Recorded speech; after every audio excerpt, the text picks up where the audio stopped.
of my headphone pads from all those Lysol wipes. Listen, the bill coming in the Did mail. you even ask Marv if you could wipe it down? No. I didn't. Thank you, Marv. Yo, wipe mine down too then, bro. Hey, man. For the on the house. Merlin, wow. Lauren's mad selfish, bro. I said Merlin because y'all really the same dude. We're not. Fusion. I would hate that person so much. Yeah, they'd be super inconvenient, bro. It's stubborn. Stubborn as hell. If you don't want to take the time to wipe down your own headphones, why would I wipe down yours? Because you love me, bro. But Lawrence is a good dancer. Merlin couldn't dance at. Merlin's taking salsa lessons. He's taking salsa dances classes now. So he can do the fusion perfectly. Yeah. Mm-hmm. So your power level too high, bro. Bring it down. What are we even talking about? All right. Yeah, so the show is happening. Hello. My name is Larry. Lawrence. Sev. And Lino. And this is that One Piece Talk, where we talk One Piece. Woo! Cannon. Hello. Cannon. What's up, everybody? You ain't do the intro How you right, doing? bro. I didn't. I haven't been doing it right the past couple times. Terrible. Bro. I feel like y'all know it, though, so y'all might as well do it. I'm not doing it. Oh, okay. All right. So you think. Anyway, hello, everybody. Get ready for an exciting experience. Today, we are diving right into the official release of One Piece Chapter 1123. We'll be reviewing, we'll be taking calls in Discord. So if you're not in Discord, please get into our Discord now. Go into the call waiting room. That way, when we get to that portion of the episode, we'll slide you right in. Pause. Also, we'll be engaging with all your super chats. You know how you guys do with super chats. If this is your first time watching, yes, we read super chats and we read them out loud and we answer them. And sometimes we get a little too carried away and then we gotta bring each other back in. So if you haven't supported us by liking the video yet, please do. Like the video, helps us out a lot. You do not have to super chat. You could just like the video and just watch us. Or you could just put us on like your TV in your bedroom. And just let it rock. That's for ghost streams, bro. Bot streams. Also, if you want to listen to us on the go,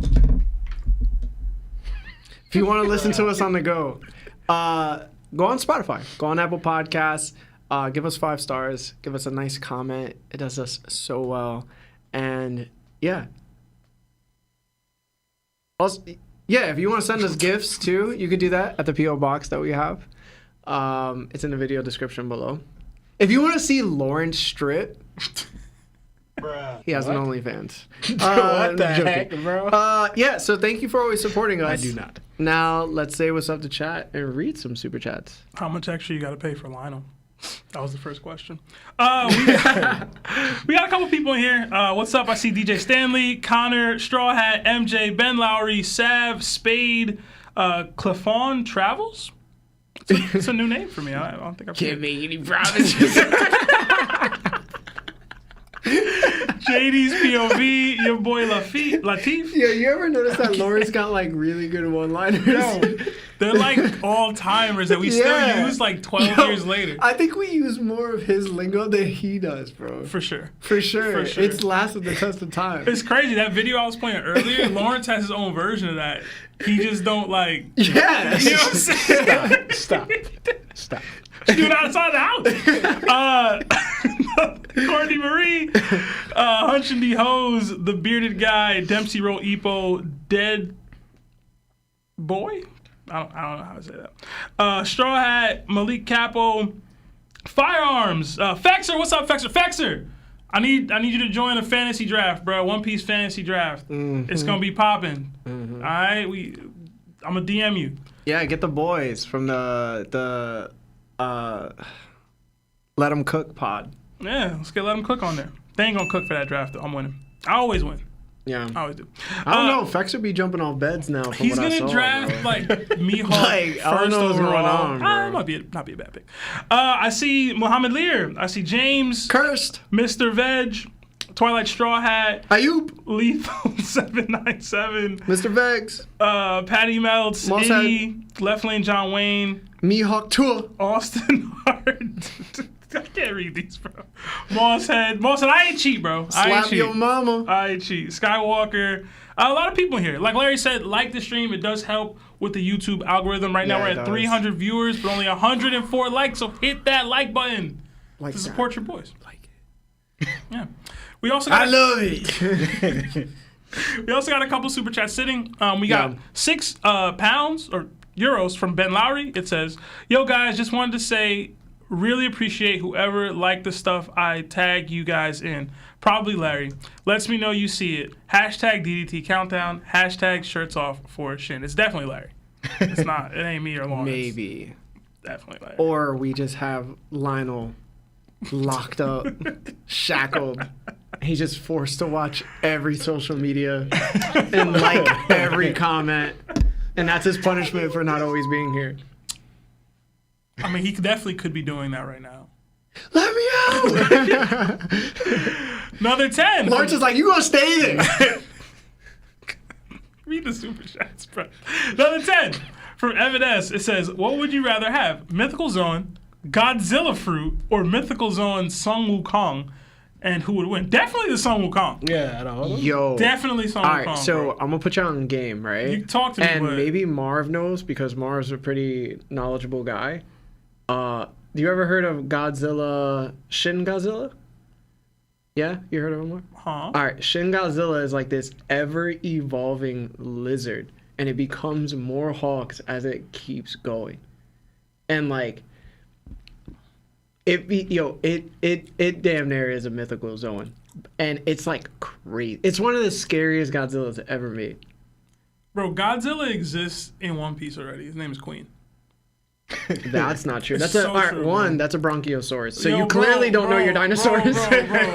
Bro. Like, what are you talking about? It's got all the kits that No, Godzilla got, no. low-key, bro. Queen is the Land Before Time guy Land that's Before Time. running around. Wow. This Yeah. ain't even like Listen, bro. Jurassic Yeah. World. Okay. Nothing. Let's keep going, Seb.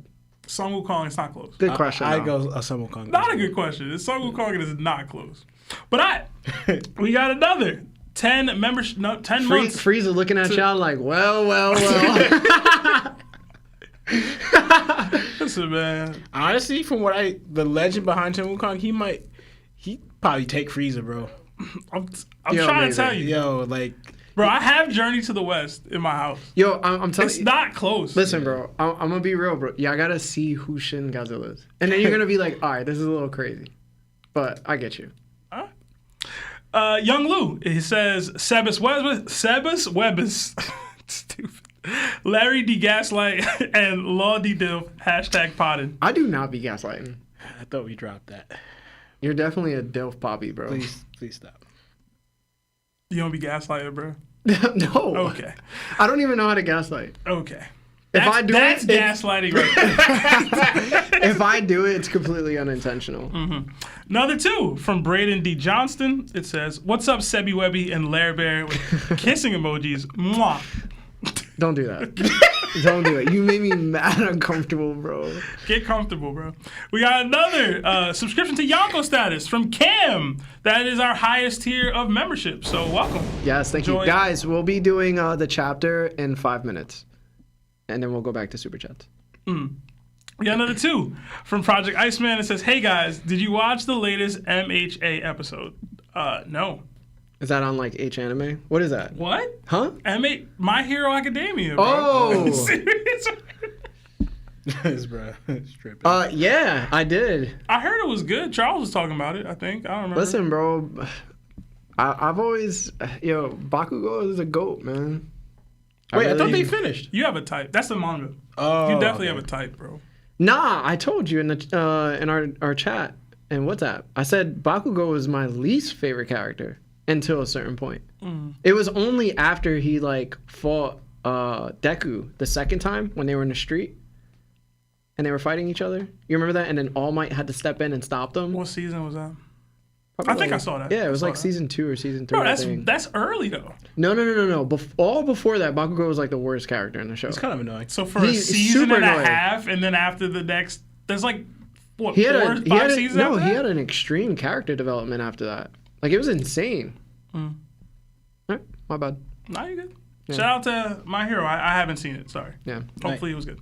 Another 5 from Cyborg Frankie. It says, my 2 cents for Seb's haircut. Mans got violated this weekend at Life with Anime Podcast. Hashtag my What hair. happened? Man, I like donated some money to Preston and Joe. They were streaming. Mm-hmm. And I was like, I have to leave because I'm going to go get a haircut. And Joe's response was, what hair? I'm like, dang, I just sent you some money. That's how you come at me, bro? Oh, man. Shout out to the boys, yeah, bro. a lot of guys. Another 20 Denmark crowns? I want to say crowns. You're getting better at this, bro. Yeah, It's only been 165 episodes. we definitely wasn't getting super chats. No, we definitely wasn't. For the first, like, Marv, when 40 we started, episodes. like, episode 20 going live, I think? Like, episode 21? In the I teens? don't think we were getting super chats then either, though. Yeah, you're right. Well, My bad. anyway, Stop calling us, like... All right, never mind. I'm just honest, bro. We were like the red box of, like, podcasts. Wait, when we first started out. the red box. You remember Redbox? Yeah, red box. It was You remember when it we was used to go to Walmart? It was like bootleg. Oh yeah, Yeah, Netflix. yeah. There's like Blockbuster, Hollywood Video, Game Craze, and then we're like Redbox. Terrible.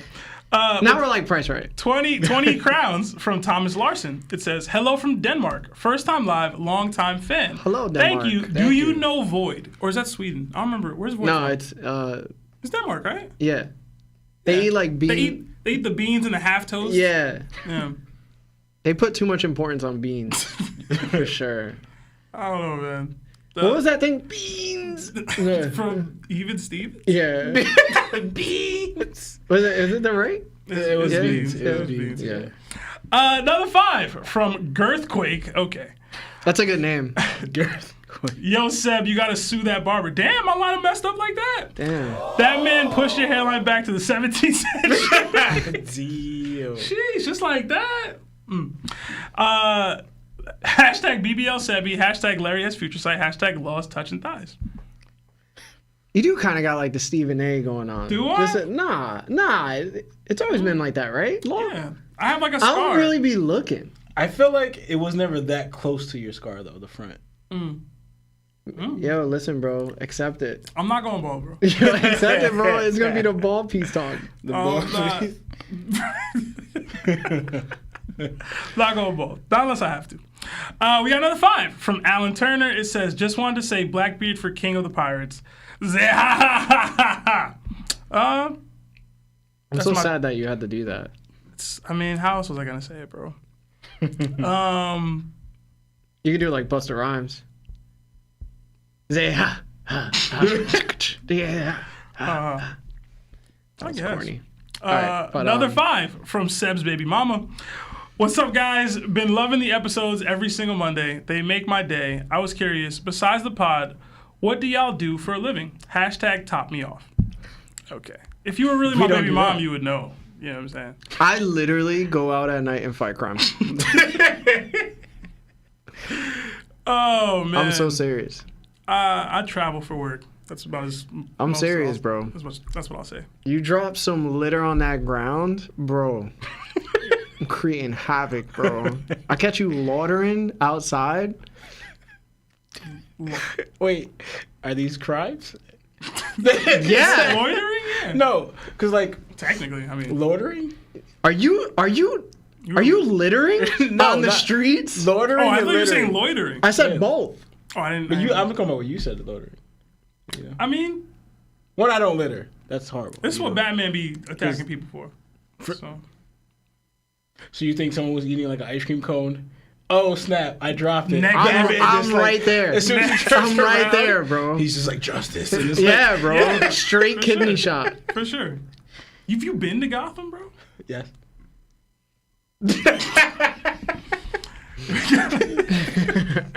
All right. One more super chat, and then we're gonna wait. How many super chats we got? We got 2 more. 2 more. All right. We'll do the 2 more, and then we'll get into the chapter. All right, 10 from Mihawk Tua. What? That's such a good name. That's a pretty good one. Finally caught alive. Do y'all think it's possible that instead of Uranus, the world government built their own Poseidon No. and that. Wait, what? Let me finish, bro. And their own Poseidon, and that's what took out Lelouchia. Built to combat Joy Boys, it is said it can destroy islands. Okay. All right, one. No. I'm pretty sure he's saying Uranus instead of Poseidon. Because Poseidon can't be built. Clearly born, because Yeah. Yo, the first one, instead of Uranus, and then it says they built their own Poseidon. I'm just reading what he said. Whether he meant that or... Speaking of Haku meant that- Godzilla, if you ever seen Godzilla King of the Monsters with Ghidorah, I Yeah. think it's the second one, they create like a device that can speak to all the colossal titans. And it directs them. So Ghidorah, when it finally like took out Godzilla for the match that it fought him, it ended up just yelling out, and all the titans around the world started surfacing up to bend their knee to him or them. And I wouldn't be surprised if like Vegapunk tried to find a way to talk to the Sea Kings and control them. And that would be pretty interesting, where you have like an artificial Poseidon. And I think that's really cool. Like that's a really cool really cool idea. So I can see it happening. I just don't know if Vegapunk has enough time, because he wasn't worried about creating Uranus, right? Uranus is already in the hands of the world government, because Vegapunk already knew that, and even Ivankov already said that they had that. But it's actually kind of weird how the world government has never said, "Yo, let's try to control these Sea Kings." Instead, they went to Vegapunk to see how they could coat the bottom of their marine ships to pass the comm belt. And even sometimes that didn't work. It wasn't 100% proof. Yeah. What Kobe said. So Honestly, I have a little bit on with that for that super chat. Not too much. Just like I make a mention of something that I just realized. But we'll get into it when we get to the chapter. why you teasing me like that, bro? Like what's wrong with you? That's what I do. No, I'm kidding. You're a blue bowler? Oh, wow. Let's just hit the rest of these super chats and then we'll get straight into the chapter. All right. We got another 2 from Nick Ross. It says, love watching y'all. Heated takes. Gildarts or Shanks? Definitely Shanks. Gildarts is just a Yo, you know knockoff. what's crazy? I've been reading Fairy Tale on the low. For the plot? No. For the plot. And the guy who plays Gildarts looks exactly like Shanks, right? Yeah. But when he first shows up, and everybody falls asleep. So when he goes to grab like a bounty or like a contract from the Fairy Tale board, nobody ever sees him. So it's the same way Shanks pulled up on Whitebeard's crew and they all went unconscious. I've never And I was like, bro, this is crazy biting. Crazy. I've never like actually tapped into Fairy Tale. I know you got pretty far in it. I don't know if you finished it or not. No, I dropped it. But I was kind of interested at one point. Literally, the main character is literally like Luffy and Ace. Yeah. Like, Yeah. I know they was biting. Let's so. get to the Japanese one and then we'll continue. Another 2 from Young D Ace. It says Usopp for Thor. Oh yeah, people have said that for a while. Another 5 from Bonesaw 3 Men. Larry fight crime with a lantern. They call him Gaslight. Bro, I don't gaslight people. Bro. Yo, listen, There's man. no way. They're low-key gaslighting you right now by they doing are. this, but I love it. Another 5 from Joel Fisk. It says, what do y'all want to see Usopp do this next arc? What are you most excited about? We'll get into Be relevant. that. But yeah. We'll get into that when we get into the chapter itself. I Yeah, think. we're about to get into the chapter now. But thank you, Joel. Another 6 months to knock my stats from Mama Kid. It says nobody saw Larry and Batman in the same room. They said it's Seb, your Joker. I thought that was funny. Another 5 from Anthony Herrera. It says Laterance. Okay. Really said I steal from my mama last episode. LOL. Wait, you say you stole from your mom? Hashtag didn't. Lawrence is Germa Kingdom. He said the Hood Olympics. So it's like Steven! Yo, that was so funny, bro. stealing from Yo, your mom. by the would way, be we've one of been those. quoting that. We've been quoting it for like a week now. Lawrence Sticks Thighs $2 says Larry's superpower is Def the freaky no me. Another 2 from Braden. Every time like I Johnston. would like do a move, Jodeci starts playing. Let me lay you up and down. Braden says get comfortable, Larry. LOL. JK Beppo over the Blackbeard Pirates. Okay. Another 5 from Kirby. It says, what are your egghead report cards for the world government, Straw Hat, and the Revolutionaries and other pirate crews? Hashtag Mihawk not top 10. Hashtag time for some top. That's too deep a question, Kirby. Hit me in the Discord. And then we did get 5,000 yen from 27th Joker. It says, Thank you. hello from Japan. I'm stationed. Konnichiwa. No, it's konbanwa. Konbanwa. Yeah, right now. It says, I'm stationed overseas and listening to you guys makes me so happy as a longtime One Piece fan. It changed my life, and I'm glad to see y'all sharing the love and message of freedom to people everywhere. Definitely my favorite podcast. Thank you so much. Yeah, that was so nice. Joker. Thank you so much for that. I hope you're enjoying Japan. You said you're stationed overseas, so I'm assuming you're a part of the military. Yeah. Stay safe and enjoy Japan, man. I've always wanted to go. We've always wanted to go. All right, so I think if you can, go to a sumo wrestling exhibition. Those things are so exciting. That's like one of my favorite sports, low key. Nobody really talks about it though, ever. But like they're exciting as hell. Also, talk to all the thick Japanese women that's there. There's not that many thick Japanese women. No, but you find them and you cherish them. All right, keep them close. They warm.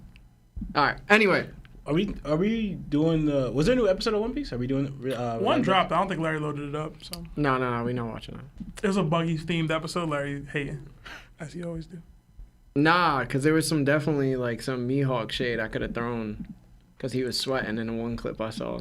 So. Yo, I did see that too. But Yeah. All right. Guys, ready for the chapter? Ready? We Yeah. ready? Yeah. All right. Okay. Today's chapter is titled The Void Fortnight. For the cover story, we head back into Yamato's pilgrimage. The caption at the bottom reads, "Sentenced to eat Oden with the person they hate." We see Yamato eating with the children who threw rocks at her. Denjiro is also there enjoying everyone's company while eating. What are your thoughts on the cover story this week, guys? And we'll start with Seb. not much, honestly. I blew past this one. I was trying to see something, but I had nothing. I always like Dendro. I still want him to bring back the other hairstyle, the pompadour. Yeah. I thought he looked much cooler with that. So Harder to draw. I mean, Oda be taking a lot of swings, so if it hits, it hits. If it don't, it don't. All right. Well, yeah, I ain't have much. Law? Yeah, no, I thought it would have been dope if he did go into what Sebastian was saying. That after, because we saw the rage happen with Denjiro because of what happened with Oden and all that stuff in Orochi, But now that thing is kind of like resolved, him go back to his normal self, saying like his rage or anger calmed down, So he's no longer like the rage Yakuza, but now he's like, all right, I'm suing for peace and I'm protector. I don't know. Going back to how he was with Oden. Because even now here, I thought it was dope because like Oda used his. If you look at Oda's flashback, Oden's flashback, he would always use like the boiling Oden as a way to like connect people. Even like his when he lost a friend, right? And at his grave, because that's the thing they would do or they promised to do it. He sat down at that person's grave and ate Oden together. People misunderstood that, so Oden was being disrespectful. He was violating this person because he just passed. But Oden was like, I'm paying respects to my old friend who passed because he loved Oden, right, the soup. And this is something that we would do or promise to do together later on. And then also too later on with his own Scalberts, he would do this to bring them together because these are people who didn't really know each other or different walks of life or like, that didn't really associate with each other. But he was bringing all these rough people together, trying to bond them and kind of linking them all here. So now Denjiro is doing the same thing with these people who hate Yamato. They view her the same as they view Kaido and they're throwing stones at him, get out of our country, whatever. But he's using Oden to bring them together, saying how they could resolve, be peace with this food. So that's mostly what I thought of with here. I didn't go into deeper in the episode of that one because I didn't really have much, but that's just quick thoughts I had on it. Lawrence cooked, bro. Yeah, he was. I had no idea. I didn't even see it from that angle. Because to me, honestly, this is the most boring cover story of all time. That's your girl, though. God, That's your girl. Y'all loved her. Y'all wanted her to be on the crew, bro. Listen, bro. This was the most boring cover story ever until Lawrence just said that. Like, I can't name another cover story. I was like, what is this? Like, I was like, yo, is this One Piece? What are we doing, bro? There's no progression at all. Like, the only good thing about this is the side boob. Like, that's it. Everything else, I was like, yo, what am I doing, bro? It's like y'all having the same feelings that I had Sebastian, you gotta stop, bro. when y'all was saying she gonna join the crew, bro. That's what I was There's thinking. such things as, like, glazing, and then there's Nah, hating. bro. You're hating, It's bro. not hate, bro. She just bled as a character for the most part. Anyway, thank you, Lawrence, for intriguing me, and I'm on the pod. There's So, a few things there, but yeah, Yeah. it could be better. I will say that. All right. You wanna? How much super chats we got now? Like 3. 3. Let's read those 3, and then we'll get back into the chapter. Okay. We got $2 from One Baku. It says, "What's your top 3 favorite games and why?" Ooh. I think we should each give one. Yeah, I would just say. give one. For me, all time, Fallout New Vegas. I love that game. Fallout New Vegas is a good one. Mm-hmm. Oh man, I'm gonna go Final Fantasy X. That was like my first RPG game, Okay. and it was a great one actually for its time. And I rented it like 3 times from Hollywood Video. Yeah, you really just have to rank games, bro. It's Yeah. like crazy. Yeah, We've like evolved as a society. Lawrence? yeah. It's definitely the Warriors.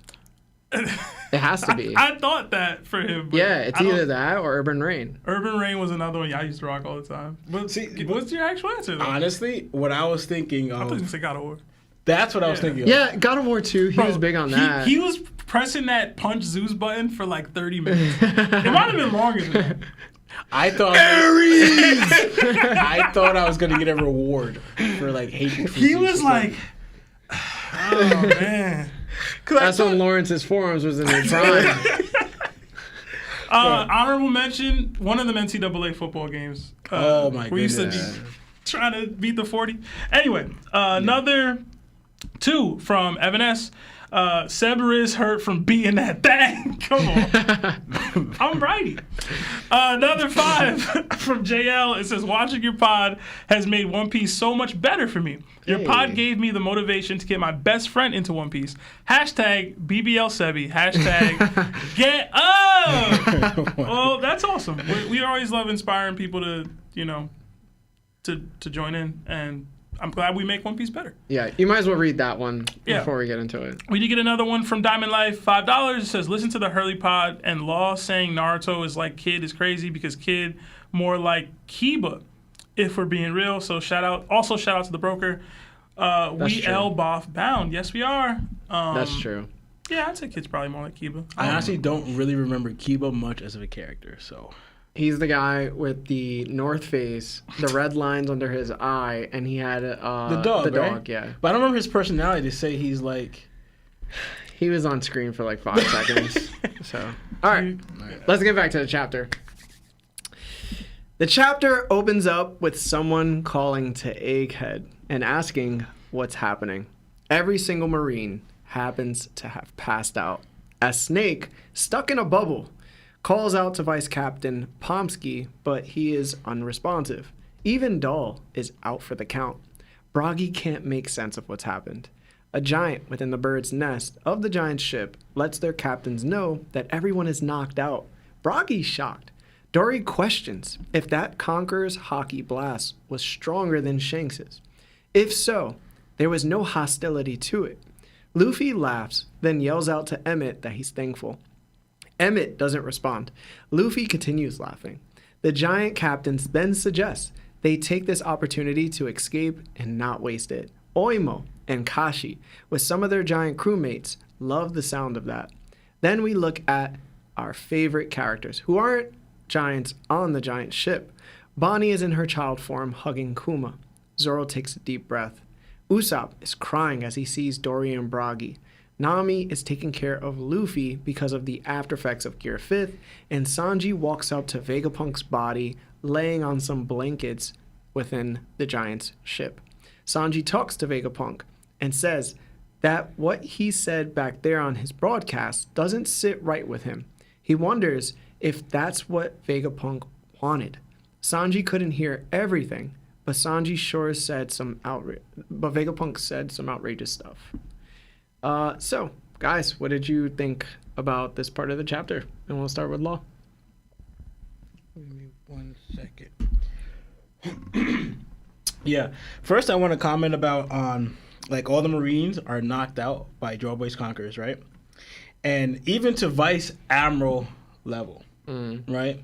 I'm just saying, my stance on the Vice Admirals again seems to have plenty of ground to stand on, seeing how they can't stand. You know what I'm saying? Mm-hmm. Because good one, Lawrence. Because they knocked Marv, out. can we do that? Hey, man. You know. The The little for the joke for drum jokes. There you go. Okay. And I guess another thing is, like, the big question is the Giants asked themselves, was that even stronger than Shanks' Haki, right? What they just experienced. To me, this actually gives a lot of credit to Shanks, to my opinion. I felt the same. A lot of people read. You read the unofficial? Yeah. Yeah.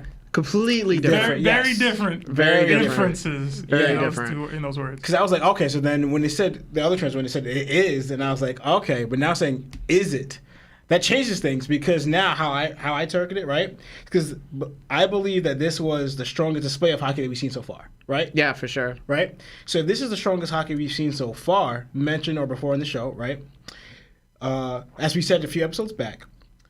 But the fact that it's a question for the Giants, who've been around Shanks for quite some time, probably. You know, they've probably seen it in action. They probably, at the very least, they know his Haki, because they even made this comparison. They know what his Haki feels like, right? They seen it when he hit Kid. Exactly, right?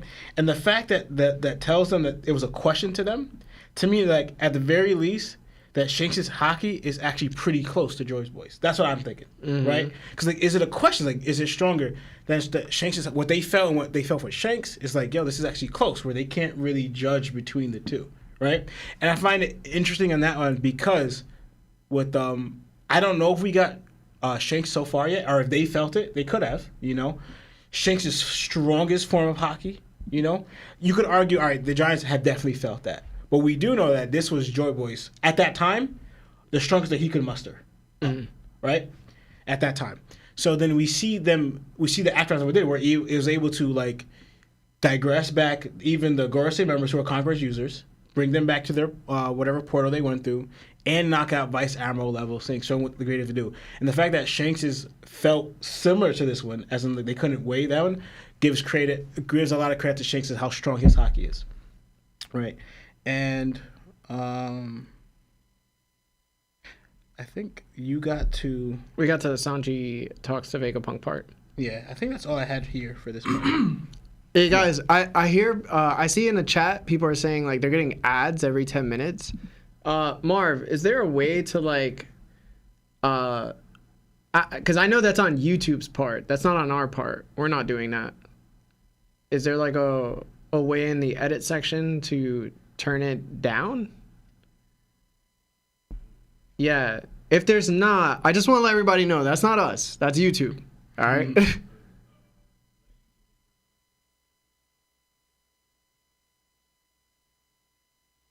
Okay. Conservative is the lowest one.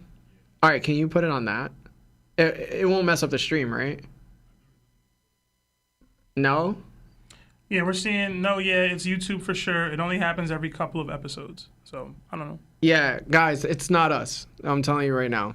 It's not us. So, if it doesn't mess up the stream, yeah. Guys, I'm sorry. We don't know if it's going to mess up the stream or not if we end up putting it to whatever we need to. But right now, it's not aggressive. It's none of that. It's just regular YouTube standard setting. So, I apologize. It doesn't happen often. I don't see people complaining about it in chat most times. So sorry, y'all. Sorry, guys. All right. I was done. Yeah. Oh, you done? Yeah. Oh, all right. Seb? Yeah. So I thought it was dope. The whole like, come in Egghead, what's happening? Like, nobody knows what's happening exactly. They're escaping. I thought as Snake, like, hey, wake up! Like they're getting away. I thought that was funny as hell to me for some reason. I don't know why, but it was. There was a whole lot of chatter about the A whole lot. the Shanks Haki thing. The first translation we read, very like this definitively were like, yo, that was stronger than Shanks' Haki, right? Which I still thought it was like they're comparing it to what they know is the strongest Haki they've ever experienced, which is still Shanks. You know what I'm saying? Yeah. So it's like, yo, that's the strongest Haki I've seen since Shanks. Like to me, that was still a Shanks, like not glazed, but that was still Shanks hype. What the official translation says is that Shanks actually isn't far off from this, like at all. So it's like Shanks at his apex can get to near Joy Boy levels of Haki. I still think the inference is that Joy Boy is stronger. I think that's how I read it. I'm not mad at anybody reading it another way, but that's how I read it. There was conversation as to whether this means Joy Boy is top 1. I think it does. Mostly because if he can dish out this level of Haki, which is pretty top tier in his standards, he also has the Nika fruit, which he probably had for much longer than Luffy. I mean, assumedly. And if he's using that fruit to its apex and has Haki at this apex, he top 1. To me, anyway. I mean, maybe Nika is out here with something even crazier than this. Yeah. But to me, that means he top 1. I'm gonna keep it a bug. What's up? Can't be top 1 if you lost, dog. No, Nami. Rocks! All right, 1. Hold on! Hold on. Rocks most likely got jumped. We don't know if Joy Boy lost a straight up fade. That's what I'm saying. But I'm just I'm gaslighting, bro. I'm glad you can acknowledge it. Okay. Anyway.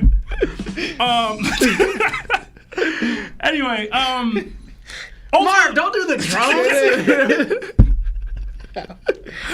Ultimately, to me, Joy Boy's top 1 until he ain't right now. Yeah.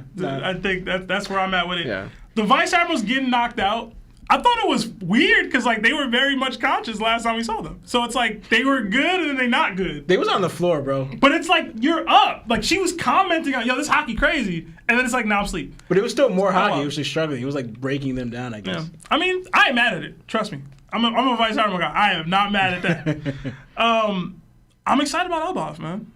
I really am. Like it's been so long. Seeing Usopp have his little moment with Dorian Bragi, I kind of wish that was like a bigger thing. Yeah. Like it felt like a footnote, and I know it gets highlighted a little bit more later in the chapter, like with them embracing and raising them up. But like that's the first time Usopp's seeing them, and it's been like a thing in the community, in the One Piece fandom for like damn near 2 generations now. You know, so like I thought that first interaction between the two, like them 3, was gonna be a much bigger thing. Yeah. So I was a little disappointed in that. I'm not gonna lie, I was. It's always cool to see Nami nursing Luffy. The Elbaf ship looks cool. I like the design of it. And Sanji talking to Vegapunk, like we're gonna get deeper into that, like as to what that all means and everything. But I like when Sanji's in that kind of a role, like that more introspective, like. It's not leading, but it's like nobody else is looking at this in this moment, but like he's gonna be the one to be like, yo, Vegapunk, like what's going on? Or whatever. Like the rest of the crew kind of doesn't do that. Or Robin might do it, but it'll be like in a curious kind of like side way. This is like Sanji's MO to do this kind of stuff, to have these like more intimate moments. So I like that. We also get a reason why though. That's later. I didn't want to get into it a little further, Yeah. but yeah, I thought the opening to the chapter was pretty cool. All right. I end up doing a Lionel and Lawrence real quick. I did 2 earlier. Yeah, I this felt is crazy, bro. What? The one thing that caught me off guard as I was entering the chapter was how, when I was reading it, I felt the silence. Like I felt the silence of the panels as I was reading, and it was like, yo, this place was so chaotic about 2 minutes ago. Like there was so much noise happening. You had giant birds flying over you, giant warhogs, things on fire, a giant robot, Luffy throwing admirals and Gorosei members. Like there was just so much happening. Explosions, you know, a ship is falling down, like the giants out here going crazy on the marine ships. And then it's just complete silence after Conqueror's Haki blast. And Marines are knocked out. All you hear is kind of like the waves. And I'm like, bro, this is only like 4 panels. And I feel like this is great. like already. I was like, yo, you don't get this. Where like, you don't got word bubbles, and immediately you're just like, oh no, I feel this.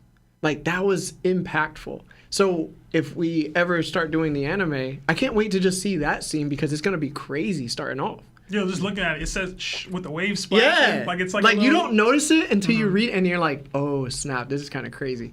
So that was cool. I can't remember, so excuse me if I'm wrong, but this is the first time we've ever seen vice admirals actually get knocked out from Conqueror's Haki. Yeah, it's the first time. I was trying to remember too, because I was like, for some reason in my head, I was like, didn't Luffy knock out Vice Admirals at Marineford? Nah, he did. And I was like, yo, there's no way Luffy knocked out he Marines. did it. He Vice did Admirals regular at Marineford. Marines. Yeah. And just to add to your point, Yeah. real quick, not only is the first time we've seen this, like get knocked out, right? Especially because we know that they're Haki users. We got a little hint of it where like when Luffy on Amazon Lily knocked out so-called Haki users, but it's like, all right, it's expected among them to be Haki users, but it was never confirmed of like how many he did or if Luffy even knocked out the ones from Amazon Lily that he knocked out Haki users, and also in Marineford Ward.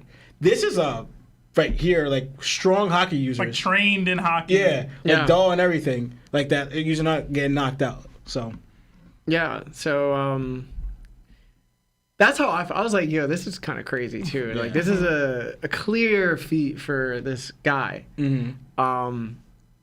I do want to stay on the Conqueror's Haki topic. You guys touched on it. I thought it was dope. I don't want to. I just want to take a lick, right? Like at what Dory and Bragi said. Okay. So I highly recommend, if you haven't started reading the official Viz translation for One Piece, you should definitely do that, because it's stated that even stronger than red hairs. There was no hostility to it. Dory questioned if Shanks' Haki was stronger, or this was stronger than Shanks' Haki. So I could see where people would want to run off with another hidden character in the One Piece community and immediately assume that they hold this huge amount of weight on narration. Therefore, there's no way someone in our current timeline can be stronger. I get it. But let me bring you back to reality for a second. Dory never said that, and it was never insinuated as so. So now I do want to mention something regarding the comment of hostility of Joy Boy's Haki. If anything, I think what Dory was trying to say was how similar both Joy Boy and Shanks' Conqueror's Haki were, in the sense of how both of their Conqueror's Haki weren't hostile. Shout out to Mr. Morge for this little rant, but this is what he said about Shanks. And this was like a year back. It's been proven that Shanks is someone with great power and humility. He's the type to speak softly and carry a big stick. He doesn't need to show off and enforce his will upon others. He commands great respect without the need of acting tough. In a world where everyone is trying to be violent, he's gentle. If you look at every other conqueror, they are always one step away from crashing out. Even Luffy himself will act up when he feels he has a rival. Shanks is not an ego-driven character, like when Haguma poured a drink on his head. He let the disrespect just roll off of him when he could have done something. Just look at Shanks. He's a plain-looking character. Meanwhile, Whitebeard, Kaido, and Big Mom are outrageous characters who stand large and grandiose. He's different. It also makes you think, how can such a calm and collected character receive the respect of people like Sengoku to stop the war? Blackbeard respects him enough to stop his rampage during that same war, and the Gorosei respect him enough that he could just walk into Mary Joa, and even Green Bull respects him to the point he will leave Wano at the demand of his order. Does Shanks prove you need to be fearful to demand respect, or is he a model for what you need to live your life, which directly has impacted Luffy's own will to push him to heights others can't imagine? Luffy has learned through his story that the world is a dangerous place, and he needs to become stronger if he wants to challenge it. Not everything is worth fighting about, and there's a strength at being peaceful. That protecting one's friends is the most important thing worth fighting for. Defeat and loss are a natural part of life, and this is everything that Shanks represents. Hence why he was one of the possessors of the straw hat that's been passed down from Roger to Shanks, and now Luffy. I think what Oda is trying to say via Dory about Shanks's and Joy Boy's Conqueror's Haki having no hostility is that these two characters share the same value, ideals, and outlook on the world. And because of that set of characteristics, it granted them the strength to demand respect without fear. Hence why they don't have hostile Conqueror's Haki. It's not by mistake that Oda would create a similarity between Luffy's role model in Chapter 1 to Joy Boy, who Luffy is supposed to surpass in Chapter 1123. Yo, why you ain't memorize all that? I don't know. No, that was good. Because me and Lon always talk back into like the similar. Because people always talk about like the similarities between obviously Luffy and Roger, similarities between Luffy and Garp, right? But a lot of people blow past this, right? That Shanks says, and it was something very interesting because we all know that Shanks did not want Luffy. He didn't want to give Luffy the fruit, right? And he kept knocking Luffy for being a pirate. Right, or trying to become a pirate, that you're too young or something like that, right? But he says, I think to Ben Beckham or to one of his crew members, he reminds me a lot of myself when I was his age, right? Shanks said this about Luffy. So going into like, and then we saw later on, like you said, and because I was like, Shanks is almost like a passive. If he could choose the non-violent right or whatever, and that's why I always bring up the whole thing about the Sea King. He could have chose to knock it out. He could have chose to cut it. He didn't choose to do so. And then again, later on, he's always choosing a way for peace before fighting. Yeah. If we could resolve it this way, or fighting's the last word, because if you know about Shanks' character, what he knows about, it's not, Shanks views it as, it's not an easy thing or a frivolous thing just to put your life on the line. It means something. When you fight, it means your life. Your life's at stake. So he's not quick to do it because the stakes it is. He goes, I'm not playing here. When we fight, it's for keeps. So I'm not rushing to do it. I do it when I need to because I know I'm gonna take you out. I'm not trying to end your life just off what you spilled beer on me, whatever. That Shanks' character. So going to that, same thing with Luffy. Even though I didn't like it, Luffy with Bellamy. When Bellamy was acting crazy in this way, Luffy tried doing the Shanks route and chose not to fight, did not to throw a punch, and told Zoro, "We're not gonna fight this one." Because he viewed the same way as Shanks is. This is me. There's no point over this. We have a difference in beliefs. What's there to fight over there? It wasn't until Bellamy attacked one of Luffy's friends. And what does Shanks would do when you attack one of his friends? Now it's war, you know? So that attitude with Shanks, it shows much of his character where he doesn't have, like you were bringing out in your assignments, with fear or violent attitude. No, he's more of a pacifist, and then he's more like, I view it's more, like you said, it's more strength in that, and he has a different attitude about him with his Haki, you know? Even to the point where, like, even Luffy, when he sent Shanks' Haki back at Wano, he said it feels familiar. Even though Luffy has no idea what Shanks' Haki feels like. Yeah. How would he know that, right? But it felt familiar to him, you know? Well, he used Conqueror's Haki on the Sea Beast, like the Sea King. Yeah. So he could be remembering that, or the feeling he had in that moment, or whatever. I guess. But as a crash out king, I get what y'all saying. As a crash out king. I handle things a little different, but yeah. Word. No, but it's just showing the similarities, man. I think that's what Dory was saying. I don't think it was necessarily the stronger aspect. I think it was like they might be the same strength, and based on like your will itself, if it's not hostile, then you have to assume like the dude was a beast and it shares some qualities of each other. Yeah. I would say that Shanks is probably the closest to Joy Boy right now in terms of Haki. It's funny you say this because even Shanks, like, there's some level of like control that he doesn't have. Because I went back and read when he did the Wi-Fi Haki that we always say to Green Bull, people on his crew also got knocked out. So like that hostility was enough in that moment that even he couldn't protect them from it. Yeah. You know what I mean? So I don't know if there's room to grow for him or if there's a point where it becomes where it doesn't matter if you're an ally or not.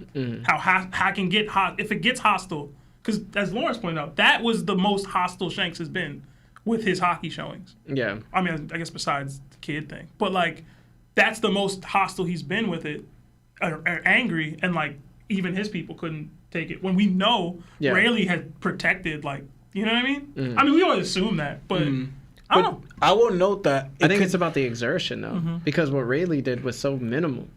that he would be able to But they control were it. so weak back then. You know what I mean? But I mean, But also But it's too- like Shanks is shooting it miles away though. yeah. yeah. Like that's the thing. Like, like, the flower has to put capital, more on it. yeah, Yeah. he has to, and also too, and it's for an admiral. yeah.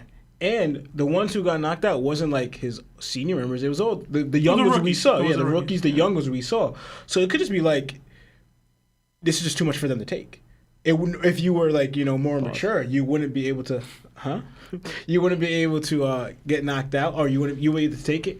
But this one, like, you're young, so even the minimum of it would just make you pass out.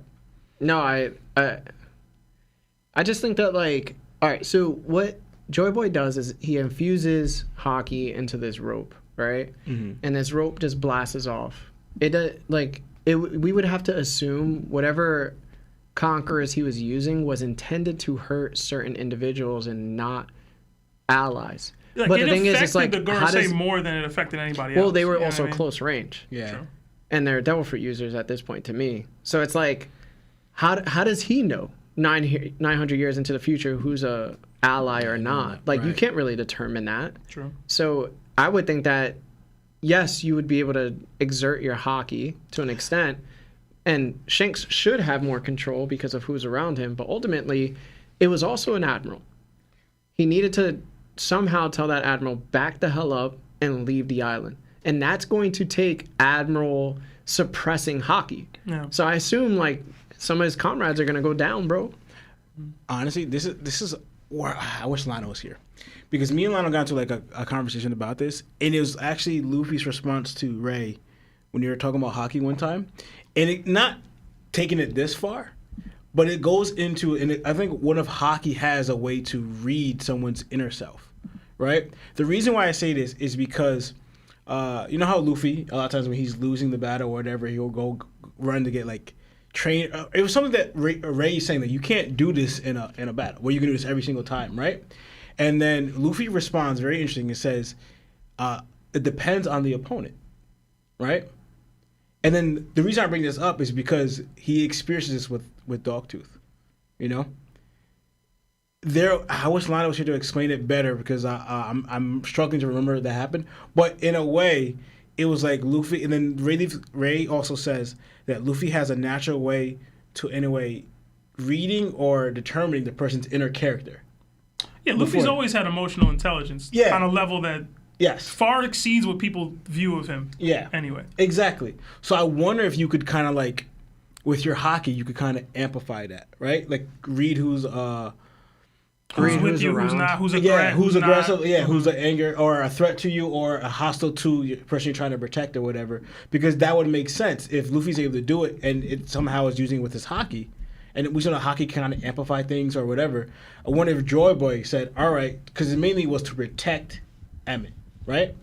So if you had a way to reading someone's inner self with your Haki, what if you can examine that this is a threat, this is a hostile, take him out, you know? Because we see that they already have that in technology, you know, so to speak, with the pacifistas, right? They're able to do that. Which one's a threat or not? Which one's hostile? Even to the point where I think this was just anime related. I was just watching the episode, and whatever world government official was pointing their gun trying to shoot, that's the only ones that he attacked. As soon as they put down their guns and raised their hands and they're no longer hostile, the pacifistas stopped. Because, like, all right, all the hostiles are done. So if you could do that with your Haki as well, you know, because the main thing of what to add to it is when you talk about observation linked to your conquerors or just linked to your Haki as well. It talked about the more malice or killing intent that you have, you're easily to be read by someone's observation Haki. That means your attacks are shown more. But if you have less malice, it's harder because you're not revealing your intention so much. So the more malice or killing intent that you have, you're easy to read by someone's observation. So easy to read by their Haki. And the Gorosei would probably have the Marines would have high stakes of killing intent or malice or anger towards them because they're the mode they're in right now. So. Yeah, it could be multiple ways. Because even when I look at Luffy wanting to stop the impellers on Paramount Ward from stabbing Ace, Or even just Margaret. he just yelled out, you know? Yeah. And he didn't mean to take specific people out. He just wanted the people that had, you know, intentions. Exactly. And back with Shirahoshi, back when Zoro, Sanji, and Luffy sensed a wild beast that was going after Shirahoshi, which was Karibo, right? Mm-hmm. But that's the way Luffy worded it. He asked them, "Do you guys sense a wild beast in the kingdom?" And then they all sensed. They're like, "Yeah, we do." Then they went to go check it out. So his intentions were revealed, beast-like or wild. It's wild we still have these questions and we like 1,100 chapters in. Like, Oda, bro. I might need another hockey breakdown in Elbaf, bro. Yeah, maybe. Maybe. We might get one. All right, let's read some super chats. Guys, if you haven't liked the video yet, please like the video. All right. We got another 5 from Kirby. It says, "Yo, Seb, any thoughts on JJK ending next month? Just bought my ticket to Japan. I need y'all to bail a brother out of Impel Down." I actually don't read JJK. I think it's great as an anime. Yeah. I don't. The art style just doesn't seem like it's my cup of tea as far as the manga goes. Yeah, the art style is kind of weird. Yeah, and I'll say Just a this. little bit. No offense, Kirby, but JJK is one of the worst fan bases in the world, bro. Y'all be spoiling everything. I know everything that's ever happened in that show. So thank you. Anyway, another 5 from Keon. It says Creator Keon. I'm sorry. Oh yeah, Creator Keon. It says, "I'm gonna wait on Yamato's cover story to finish because Oda don't miss on these for me."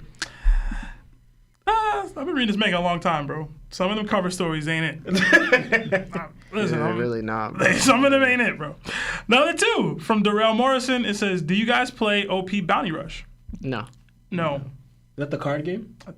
Maybe? No. No, I don't think so. No. No. I think it's a computer game. Lionel would be your best bet. Yeah. But no, sorry. That was Darrell's first super chat, so thank you. Oh, thank you. Another 5 from Jonathan Kigozi. It says, "Yo, no longer a fly on the wall. I don't have to jealously watch. I can get that BBC live. Hashtag water Luffy will drink the rising sea."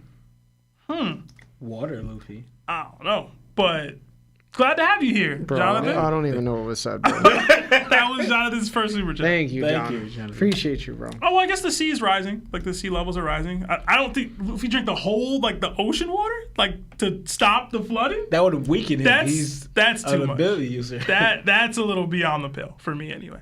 Another 5 from Cuddy Phlegm. It says, "If Shanks meets Luffy, will he call him out about his fleet's disrespect to his flag? Hashtag chest and ribs." Yes. So that's your boy? Yeah.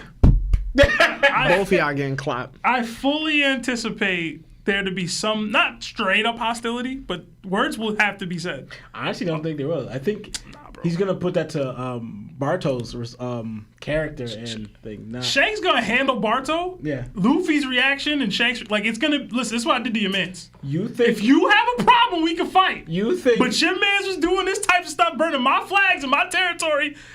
Listen, I did what I'm supposed to do as a pirate. Luffy not gonna side with Barto over Shanks, bro. Barto's his crewmate and his friend. Hey, man. They pirates at the end of the day. We did get another gifted membership from Cuddy Flam. So whoever got the membership, throw the Nakama fist up. Thank you, Cuddy. Cuddy. We got another Nakama, HK Fui. Welcome to Nakama status. Enjoy the emojis. Welcome. Another 5 from Franco Cervantes. It says, "Can you explain why Joy Boy's hockey didn't knock out the Straw Hats?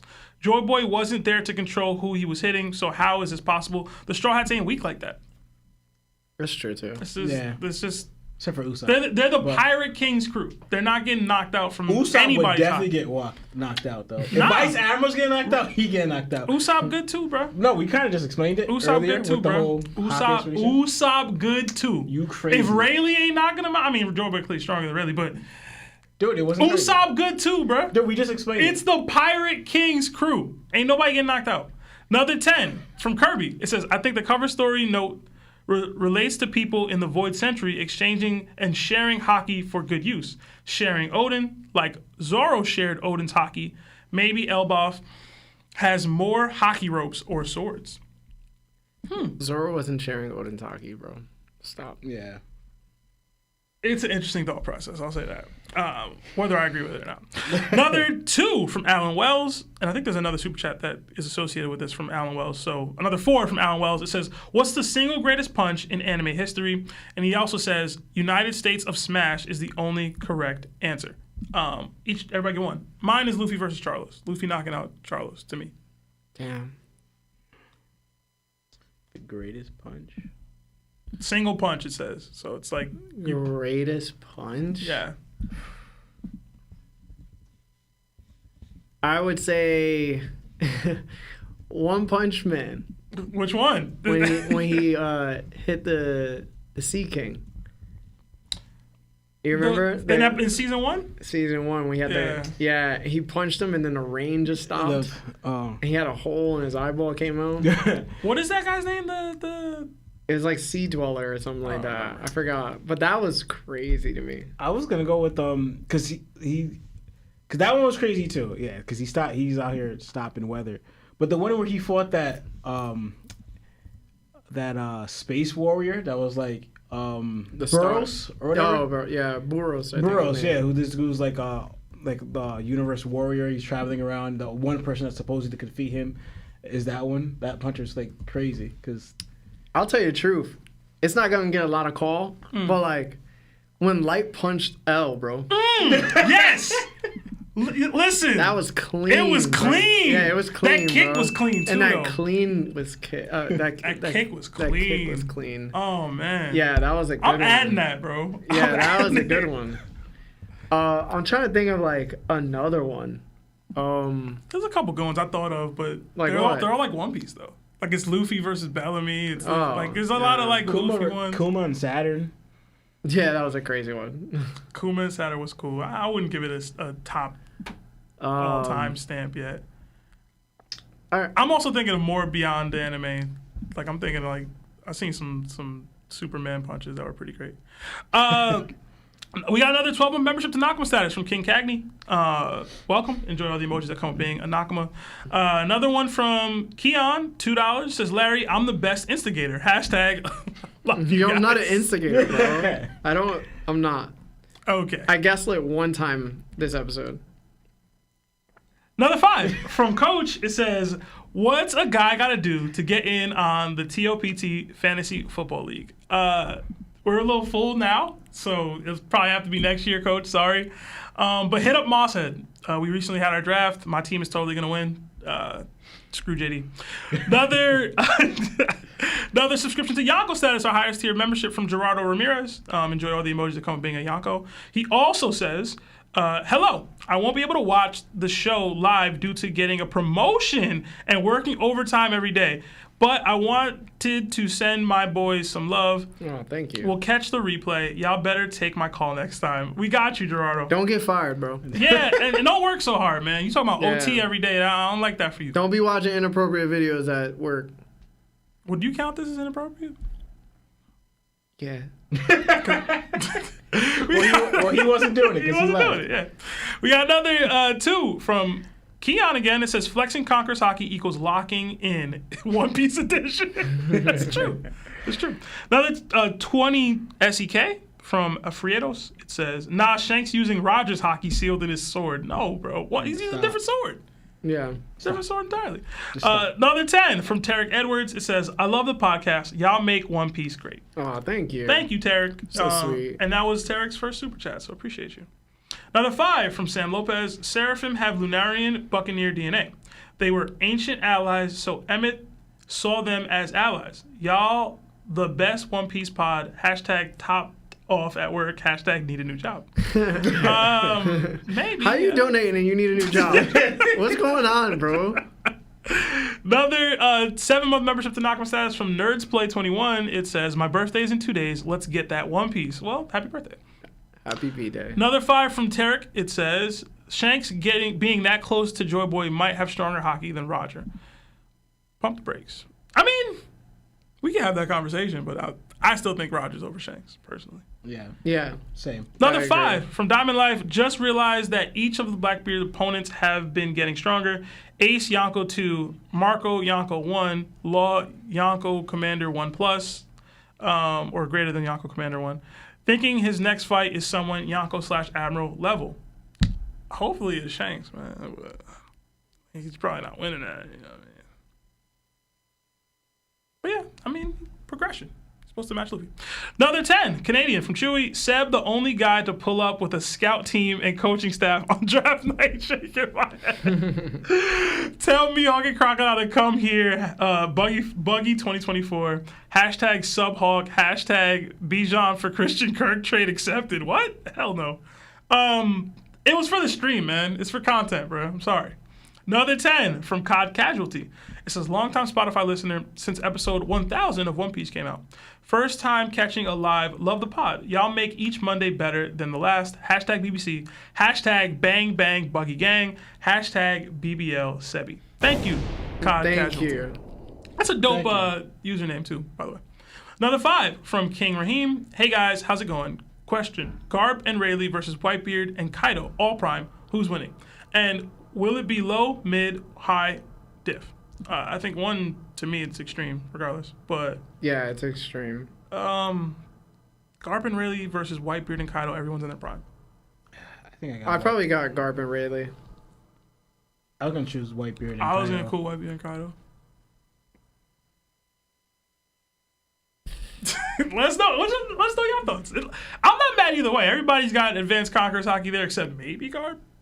You know what I'm saying? And Whitebeard has the Hawks' fruit ever. Well, not true, but still. We got another 10 from Julio Aseus. Sorry. Theory. The war 800 years ago was won by plotting the kingdom's downfall by forcing a disaster, maybe with an ancient weapon, large enough to paint them as evil and turning fearing humans against them. Maybe. I don't Yeah, I don't know. Oh. Maybe. We gonna find out. We're gonna find out.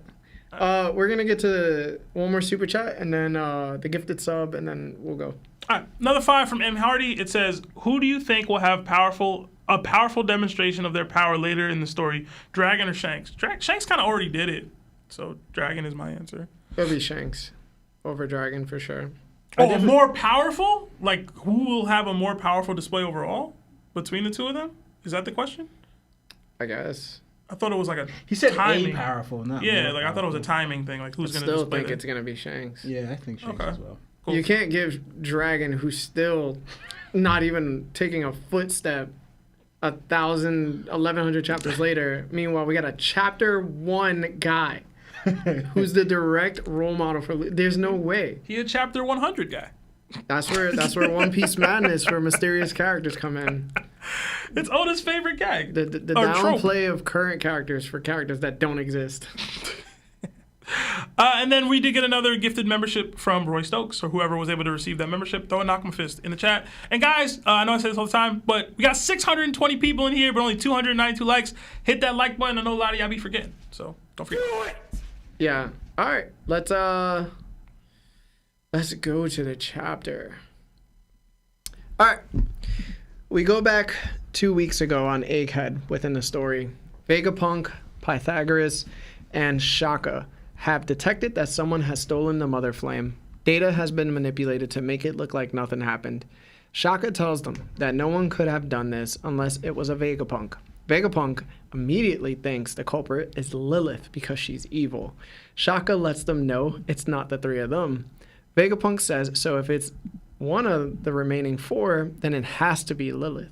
So all 3 Vegapunks put their brains on stealth mode. 1 week ago, within the same flashback, Pythagoras identified the traitor as York. Shaka and Vegapunk are shocked. Punk Records has dummy memories and fake footage. Sea Beast were controlled, traces of wiretapping, and a long-distance call were all done by York. The transmission says that Vegapunk was studying the Void Sentry, and it was sent to Marijoa. That's why Cypher Pole was investigating so often. 6 days ago, the kingdom of Lelouchia was erased. Vegapunk tells Pythagoras to keep a close eye on wireless transmissions. Shaka wonders if Lelouchia was related to the Mother Flame, and Vegapunk says she must have given it to the world government using the Sea Beast. Vegapunk is certain that the world government has an ancient weapon, and it used the Mother Flame to activate it. He can't tell the public. Vegapunk says he should have never isolated greed from the human mind. They wonder if they could prevent York from causing more damage, but Vegapunk says the damage is already done. Whoever learns of the Void Sentry is finished. York showed them her value, and she would have never done it without assured safety. Shaka wants to escape, but Vegapunk says they can't. There are residents here he cares about, and they'll be chased to the ends of the earth. He'd rather pass away here than anywhere else, but he can use Egghead to help his voice reach the masses. Vegapunk knows if he must pass away, it won't be for nothing. They all wonder what their passing will accomplish. Vegapunk further explains that they must protect the Cloud Plant since it creates sky-cut islands, and that may be humanity's survival. We then see York, and she finds Stella working on Emmett. She asks him what he's doing, and he tells her he is running a test with the Mother Flame on it since it's probably the ideal energy source. She hopes he finishes soon, and Vegapunk says he hopes he does too, but that the Mother Flame stays incomplete. What did you guys think of this part of the chapter? And we'll start with Seb. That was a lot of reading. No, you're good. All right, so one, it did clear up a couple of things that were like lingering questions that I didn't think were like obviously they're important. We needed this chapter. We needed this flashback for Vegapunk, in my opinion, to kind of clear up some things. Like York had a whole how did he know? Yeah. Thought process, and then actively said, he can't keep a secret, he's not, or whatever, he's not good at keeping a, what's the word I'm looking for? I think even Bonnie said it, he couldn't keep that secret from her. It showed on his face or whatever. Mm. He has tells. I like that it was the sea beasts that was how she was able to do it, because Oda's one of those authors or those mangaka that doesn't waste anything.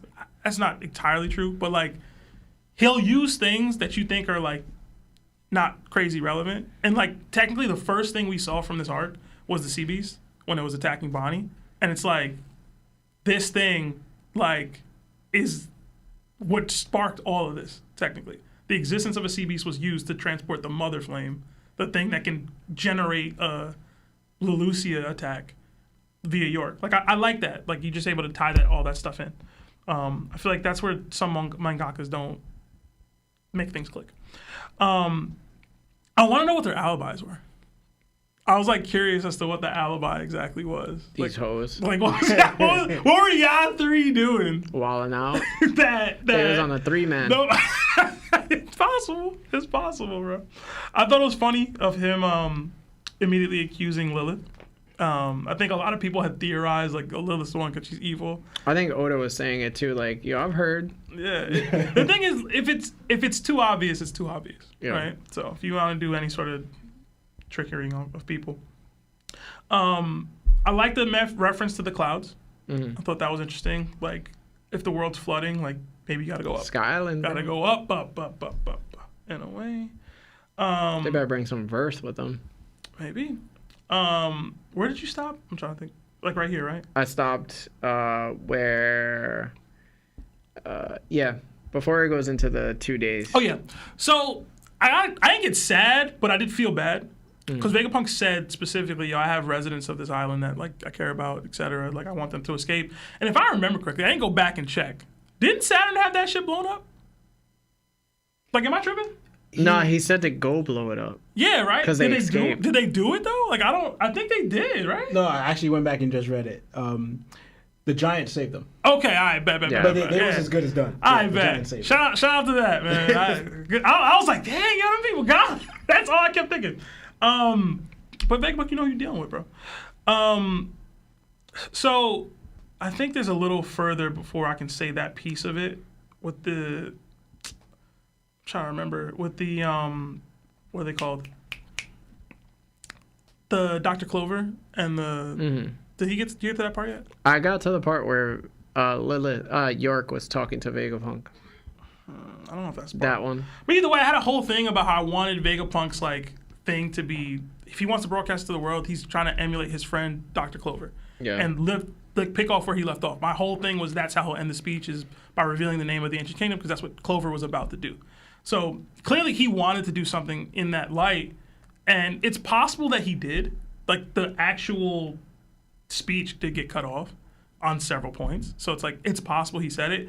I still feel like Oda kind of misstepped there. We could have gotten that information and it wouldn't be too much. Well, in my opinion. Too much sauce. Yeah, I don't think that would have been too much. Too much seasoning. But I don't know. I thought it was interesting. Like just those three are the ones that had to game plan through all this stuff together. But like, what were the other ones doing at this time? Like they're constantly meeting each other to go over stuff and getting the transponder sales, getting all this information. Like he immediately. I mean, I guess you got to cut through, but he like in a week. Yo, it's York. Like they got all the information. It was kind of like, that's convenient. They got everything they needed to get that information.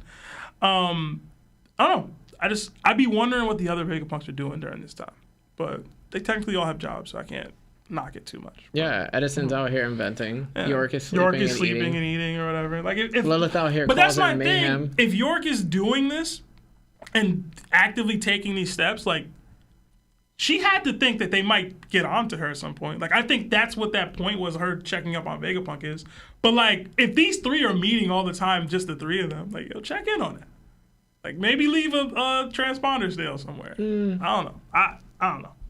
York has always been like smart enough, but like not smart enough That's for me. Vegapunk. Yeah, 100%. Yeah, I actually have a lot. Yeah, but that's it for me. All right, Law. Yeah, so like I said, I actually have a lot here. So bear with me. One, I actually note something. Does this actually rise the stock of Albert and the Lunarians? Why? So hear me out. Because it looks like to me that the S Pacifistas, that's what I'm calling the Seraphims, because I don't want to call them Seraphims. So the S Pacifistas. You can right? call them by their code names, bro. But I'm calling, this is all of them. Okay. So I'm saying, okay. so this is all of them together.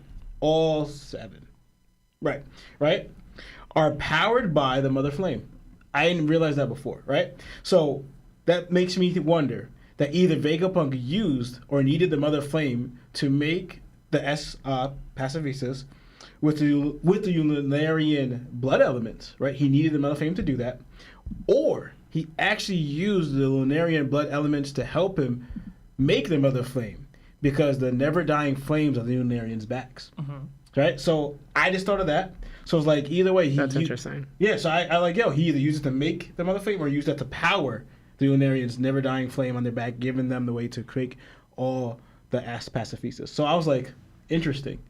So maybe it raised the Lunarians' stock to me, or their DNA, or what they're capable of to me more, right?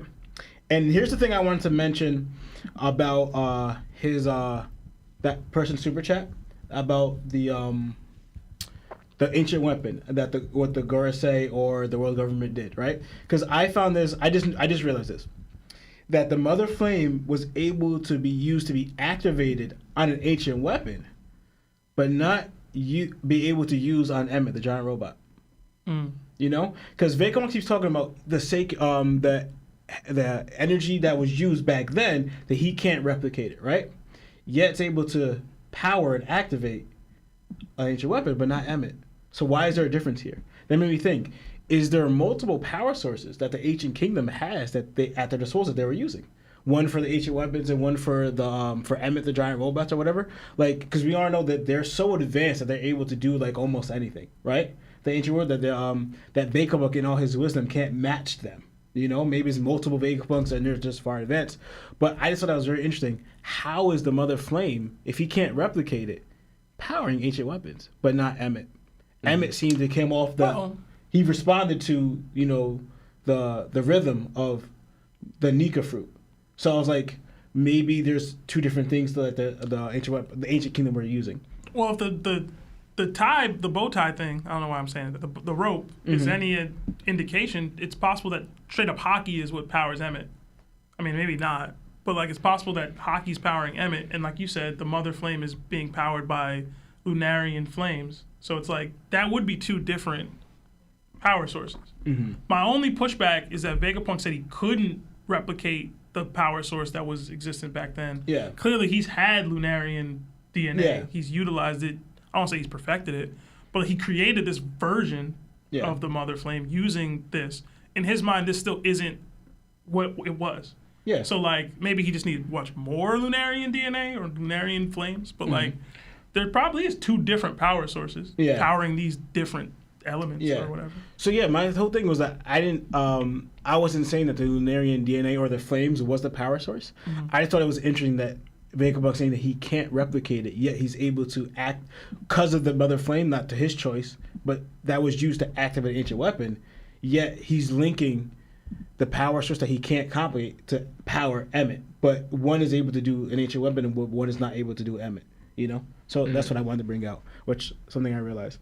But here I wanted to get into this is me coming at Vegapunk because I don't get how he can be like the smartest person in the One Piece world, this genius scientist, yet he could do but he continues to do or make the most uninsightful decisions and things. You know, he makes like the kind of like the foolish or the dumbest things kind of he could do, right? They end up blowing up in his face and hurting him, and now this one even to his demise, right? Because for Vegapunk even says in one translation, this is all my fault. I should have never isolated greed from the human mind, right?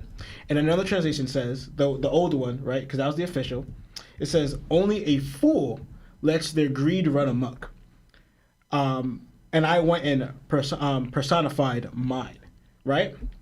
So he recognizes in itself, his own wording, how dumb or foolish this was to make greed in a way its own person. Because now if you want to break it down to like combining the two translations, he took out his greed, right? And then whatever would hold him back from the greed, he separated that and then personified it.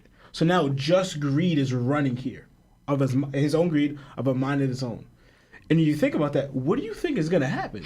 I don't get if you're gonna do that, you're separating the thing that would hold back your conscience, all that would hold you back. It's not there anymore. It's just greed into a person to make his own decisions. What do you think will result in the end of that? And now we see it ends up in their demise, right? So, but he also did it twice. He did it with his evil. Like, you know what I'm saying? Like, I'm not understanding.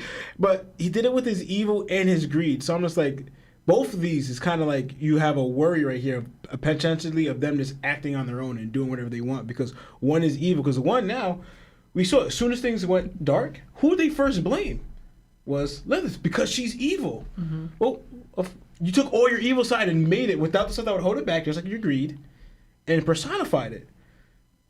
What do you think is going to happen with these two? But from what I noticed, it's kind of just anime related.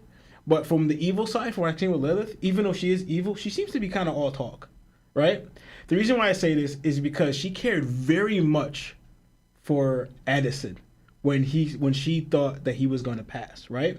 And the fact that when S-Hawk threw that flying blade technique, because she's all like, I'll take out Rob Lucci, I'll take out the Straw Hats, I'll take out all the CP0, anyone can get it, right? But as soon as the Seraph S-Hawk shows that flying blade technique at her, and she almost like gets taken out, but Zoro saves her.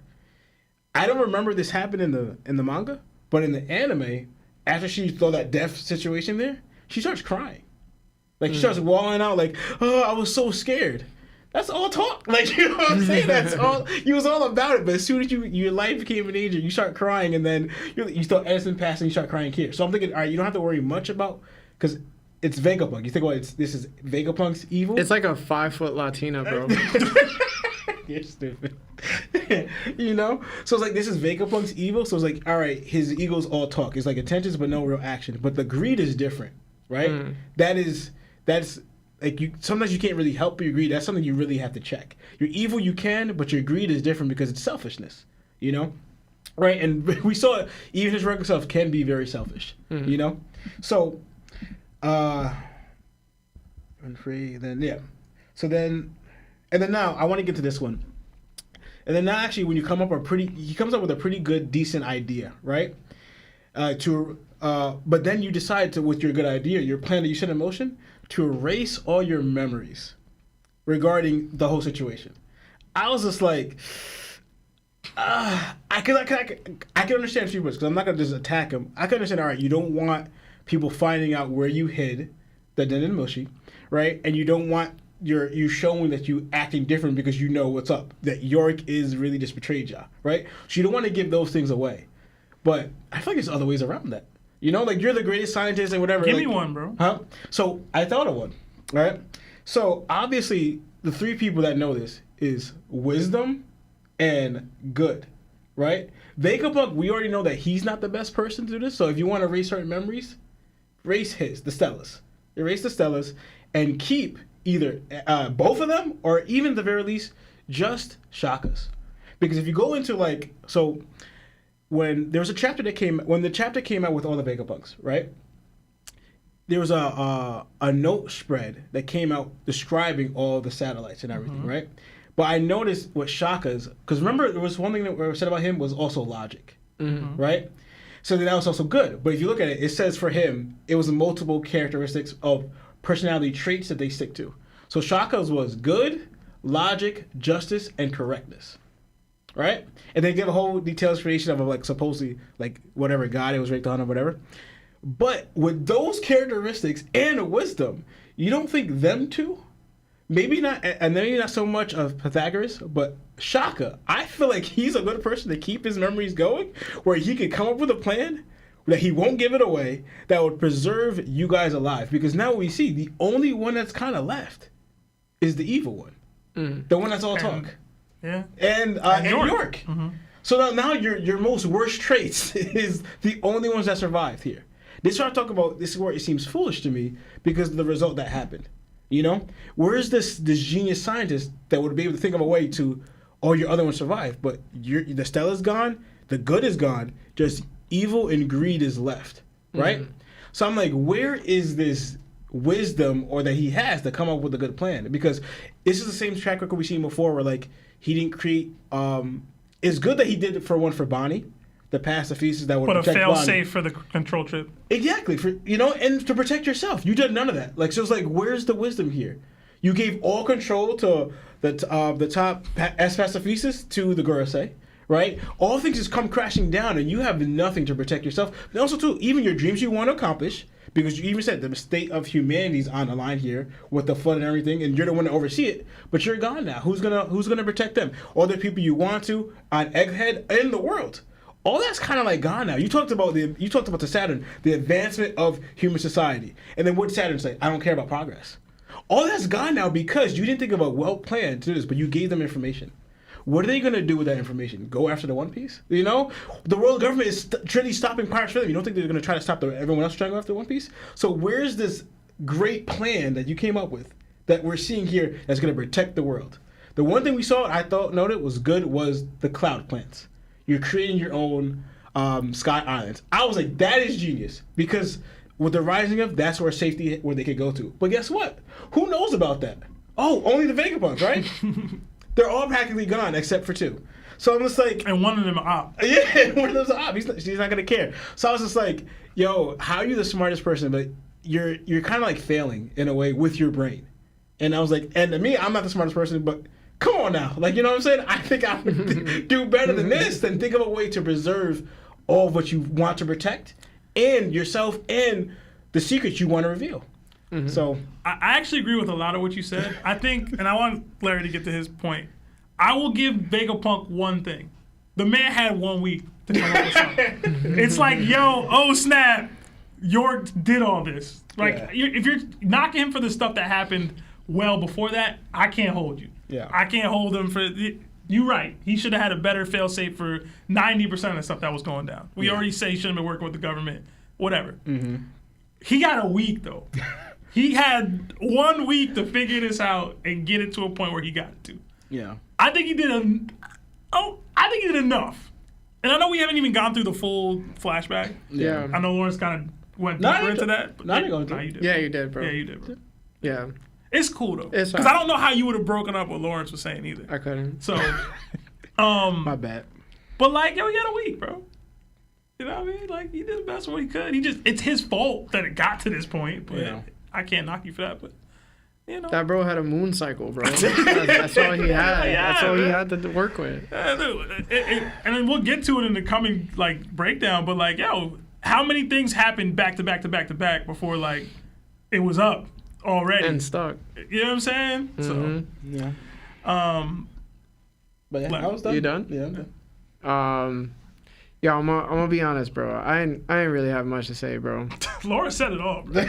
I was reading these last two parts of the chapter, and I'm like, what are we doing? I do have something cool, because I just couldn't come up with something to say. I just have to say, it's wild they didn't include Edison in these conversations.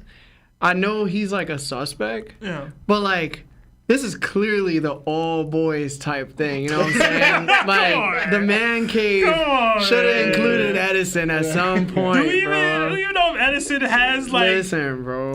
Thinker. He's the Listen, thinker. bro. He should have been here. He probably should have been. But again, you can't trust him right now. I would have liked for all the dudes to know it wasn't them being trifling. You know what I'm saying? Like, there's a reason why Oda put all the characteristics of these women as like bad things. You know what I'm What are saying? you trying to say, bro? Yo, he don't like women, bro. Sound like you co-signing that. To all the women that are watching with their boyfriends, we support you. the six Go of them. ahead, sis. You could do everything he does. He wasn't. Now go make that sandwich. Wow. No, I'm joking. I'm joking. I'm joking. I'm joking. I'm joking. I'm getting canceled. I'm on this side. Yeah. You can't avoid the camera. I kept telling y'all all that Lelouch experienced an ancient weapon, and it was clear as day. But for some reason, people didn't want to believe that. So it's Uranus for sure. Transporting the mother flame via sea beast is wild to me. It's like sea kings don't play, bro, and like sea beasts aren't all that. And I felt like Oda was like trafficking like $90 million worth of cocaine across the border. Across the border in, Yeah. like a Civic. Yeah. It's like, we good, yo. We good. Yo, facts, bro. I'm painting my fender. It's Yeah. alright. Yeah. It's like, bro, what are we doing? This is not. The mother flame could like get lost in the ocean and just kill the earth or something. I don't know, bro. That's not a very good plan, York. But anyway, she wasn't the smartest out of the bunch, right? I'm smarter than them. Yeah. Well, to a time. So I will say something interesting, and I think this will be a really good clip. So I'm gonna say it anyway, even though it's like it doesn't really pertain to One Piece. I really would have loved for Lawrence to like go full throttle into that Lunarian flame and the mother flame theory. Yo, if you can, like, write out a detailed like way of like how it, if you could, like, it would be dope. Because like as soon as you said it, I was like, hey, yo. I was like, all right. But anyway, so I believe Oda is a huge fan of the Green Lantern Corps comics. For those that do not know who the Green Lantern's Corps is, it's from DC Comics, and it's a Green Lantern series. It revolves around the emotional electromagnetic spectrum. Their powers are fueled by emotion. There are 7 forces in the universe. So how does this tie to Oda and his series? Well, we're in Egghead, and there are 7 Vegapunks. Each Vegapunk has their own personality.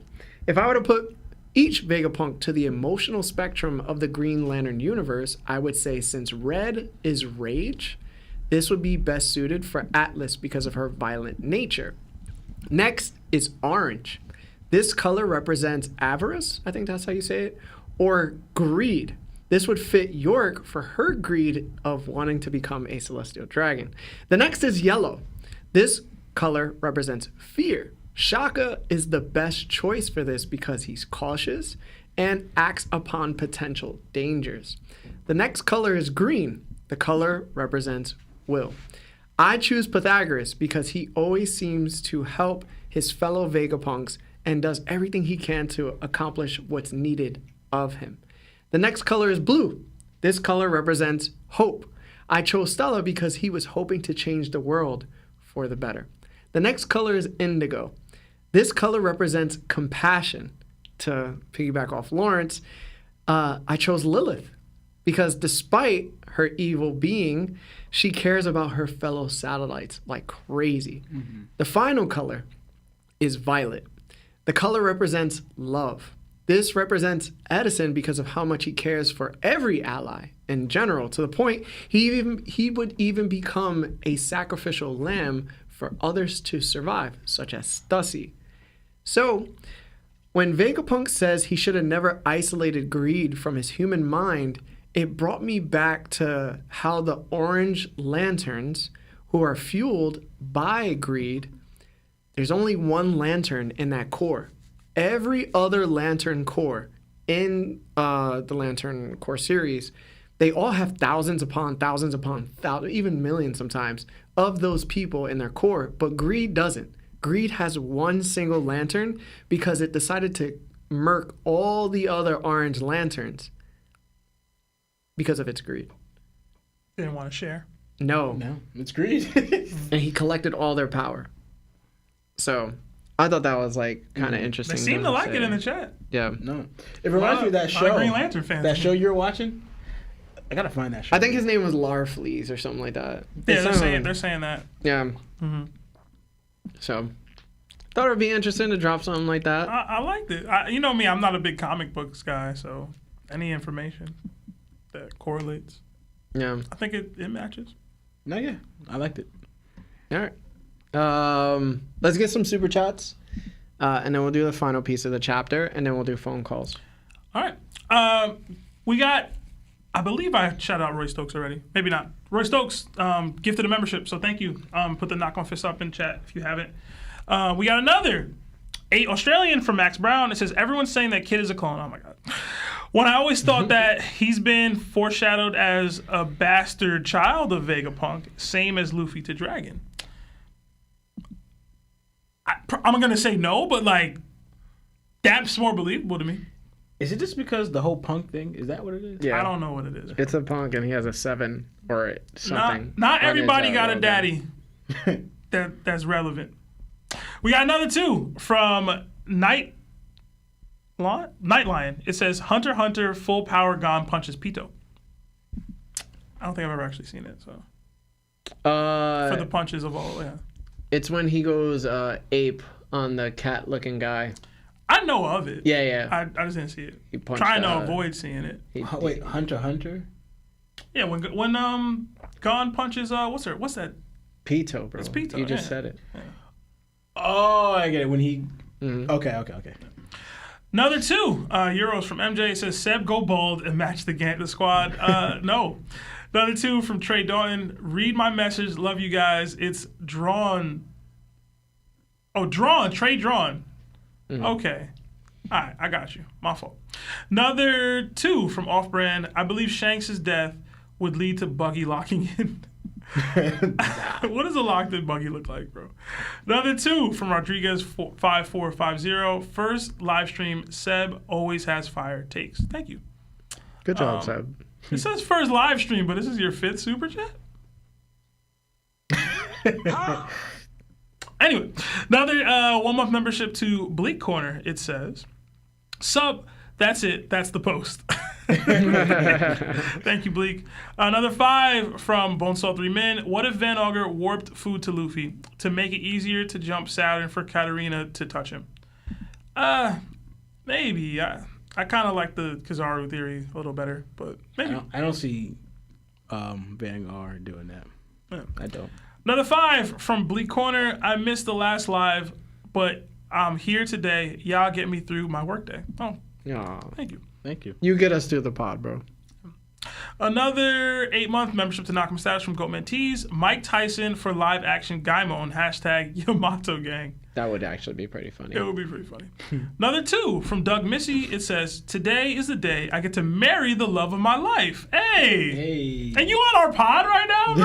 Like, go get married, man. Congratulations. Congratulations, man. Yeah, seriously. Great way to make me feel lonely, bro. Jeez, yo, why you shading his birthday? Listen. Wedding day, bro. Listen, bro. He shaded me, bro. No, he Bringing not. all this happiness over here, bro. I'm depressed, bro. All right. Single life is hard, man. Another 2 from I'm out here Creator. talking about adult cartoons, bro. From Creator, it says Lilith be like And I'm a good man. I'm a really good guy, bro. Gotta get you on one of them dating shows, bro. We got another 2. More do you want from me? From Keon, it Who got a says good looking aunt? Lilith be like, I may be evil, but I have a limit. Yeah, I mean, we all kind of have our limits. Another 2 from Soga God. Can't catch the whole live, but always good to see you guys. # BBC. Oh, thank you. Thank you, Love you Soga. too, man. Another 4-month membership to Yonko Status from Azim Smith. It says, what chapter should I start reading now that I'm caught up with the anime? 11:23. No. Just skip no, everything. No. Yo, mods or whoever in the chat, let him know. I don't remember the exact chapter, but it's got to be like, it's got to be somewhere in like the 11 something, right? 1080 something? I don't know. Yeah. 1090. Yeah. But another 5 from Azim. It says, been a long time since I caught a live stream. Glad to be here. I hope y'all are well. What's good with your wrist, Sebastian? You good? Yeah, I'm good, man. It's probably coming off. He was sometime this whipping week. that work in the kitchen. I think I slept on pancakes. it earlier or something. I don't know. Making crack. It don't feel too bad anymore. I'm good. Another 5 from Isaiah Mayo. Why do you not talk about it? Blackbeard's beard with the 2 and the 3 stands with him being passive and aggressive. I don't fully understand the question, Isaiah Mayo. Why do you not talk about Blackbeard? Talk about it. Blackbeard's beard with the 2 with 3 stands with. I just don't get it. I'm sorry. But that was Isaiah's first super chat. So Thank you, Thank Isaiah. you. Sorry, I didn't fully Sorry, understand. man. Sebastian doesn't understand. Did you understand? Do you want to elaborate on it? I go through you, bro. Okay. Yeah, bro. If you don't understand it, then I'm with you. Another I gotta support you. Another 2 from Azim. It says hashtag Larry the MILF Slayer. I wish, bro. Another 5 Nothing like a good MILF. from creator Keon. It says, hold on for a second. I'm getting plates and to-go containers for Chef Larry's buffet. Hashtag topped. Hashtag York sucks. Hashtag Vegapunk RIP. Hashtag my Monday motivators. You better Thank put some greens on it too. Yeah, man. Don't be coming out over here with all this meat But he's saying you were. and carbs. He's saying you was cooking, All bro. right. He's saying you was cooking. Yo, throw some.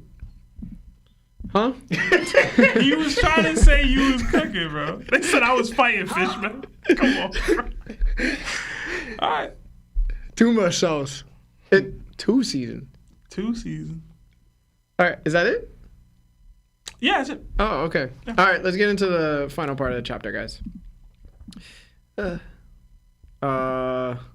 me a second. I forgot to bring it into my notes. Yeah, guys, I have notes. And I read off my phone. Yeah, they was killing Larry for reading off his phone. Yo, I can never make everybody happy, bro.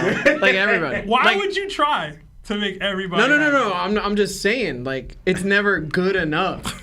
You know what I'm saying? You good enough. I'm like, yo, I did research. This takes a lot of thought and memory. And they're like, why don't you memorize what you talking about? Honestly, people always gonna have something to say. Always, bro. Yo, it's so Always. funny, So yo. He- appreciated. I called him today. He brought that up. I was like, why do you care? He's like, yo, because I put in a lot of work. Yo, I did. Yeah, it was so funny. Hey, I Yo, appreciate. you be feeling that way, right? When you be writing stuff down and you're like, yo, Yeah, I Yeah, appreciate you- the research you do, bro. Yeah, man. thank you, bro. you Y'all allow- real. Yo, y'all W-mans, bro. You allow me to wing it. You know what I'm saying? Sebastian should definitely be winging I be it. winging it. There's a few times I see him reading notes, but then he'd just be like, Gotta be off the cuff, bro. All right. The final part of the chapter. We went back 2 days ago. We see Vegapunk recording his broadcast. After they completed the broadcast, they went to Emmett, and he believed the world would be shocked by the information relayed. He then hides the transponder snail that holds the transmission of the broadcast within Emmett. To prevent anyone else from learning the actions they've done, they purposely erased their minds. It will also come at the cost of some other memories. So, York being the traitor, the death of the Mother Flame, and the threat to their lives will be gone. But the plans they've laid are already done, so their utter disaster is around the corner. They know they'll win, so they erase their minds and wake up confused. Vegapunk leaves them a handwritten note and tells himself that their memory has been erased and there will be surprises for them with an LOL at the end, which was so funny. But he does tell himself one thing. The world government knows he researched the Void Sentry. Then we see the beginning events of Egghead arc transpire. We see moments of Vegapunk's intuition playing a factor in how he just knows things he can't explain. He then tells Sanji that he wants the Straw Hats to find the One Piece. Usopp and Luffy are being held by Dory and Bragi. Usopp yells out that they're on their way to Elbaf and to his dream. Everyone cheers. That's the end of Egghead. So, Law, tell us what you think about the end of the chapter, and also, I guess, give your rating on Egghead. It's been a while since we did that. Yeah. yeah. So, I just want to comment on Vegapunk is thinking, going what we see now, all the evidence, right? The aftermath of it all. And their whole thing where they said this is going to be our triumph, and he's like 100% sure it is going to work out in their favor. It makes me think like Vegapunk, like I don't know. I just kind of see him to be kind of naive, naive with everything, and then even with the whole how he views the Gorosei or the world government, it's like you should know them, but then you expect them. You get shocked when they do the things that they do. So it's like you have this naivety where it's like I feel like you should kind of understand certain things, but you kind of seem like you don't. I don't get it, And I just want to know, because I don't think we got it right. I'm trying to think. What was the other? Because you know how it says in the manga there that just one more thing, right? Mm-hmm. And then it cuts off. I don't know what I'm trying to think hard of what that other thing that he told him in that letter. Like the Vegapunk writing to himself, what he mentioned in that letter. I even went back to the beginning of it. He was like, "Hey man, you might want to delete your browser history." Like you was wilding out. Because I think Oda, hopefully he reveals that later on. Because I feel like it'll be, because if it's never revealed, then what was the point of it? But like, because you've seen like there's more he's revealing going on, what's happening with this whole thing. Because this part we just got. So I'm just curious of what it is. To me, it would have been dope if it was something that like preserved him or like another thing. Like, I don't know. But, and the last thing, this had me laughing though. Luffy saying, "Wait, hold on, don't do this now," because he can't join them. Yeah. Doing the whole the fiesta or the banquet that he always loves doing after a big arc and all that fighting he be doing. He's like, because he can't join in this state because he's the whole wear and tear from Gear 5th and everything. He says, "Do this later."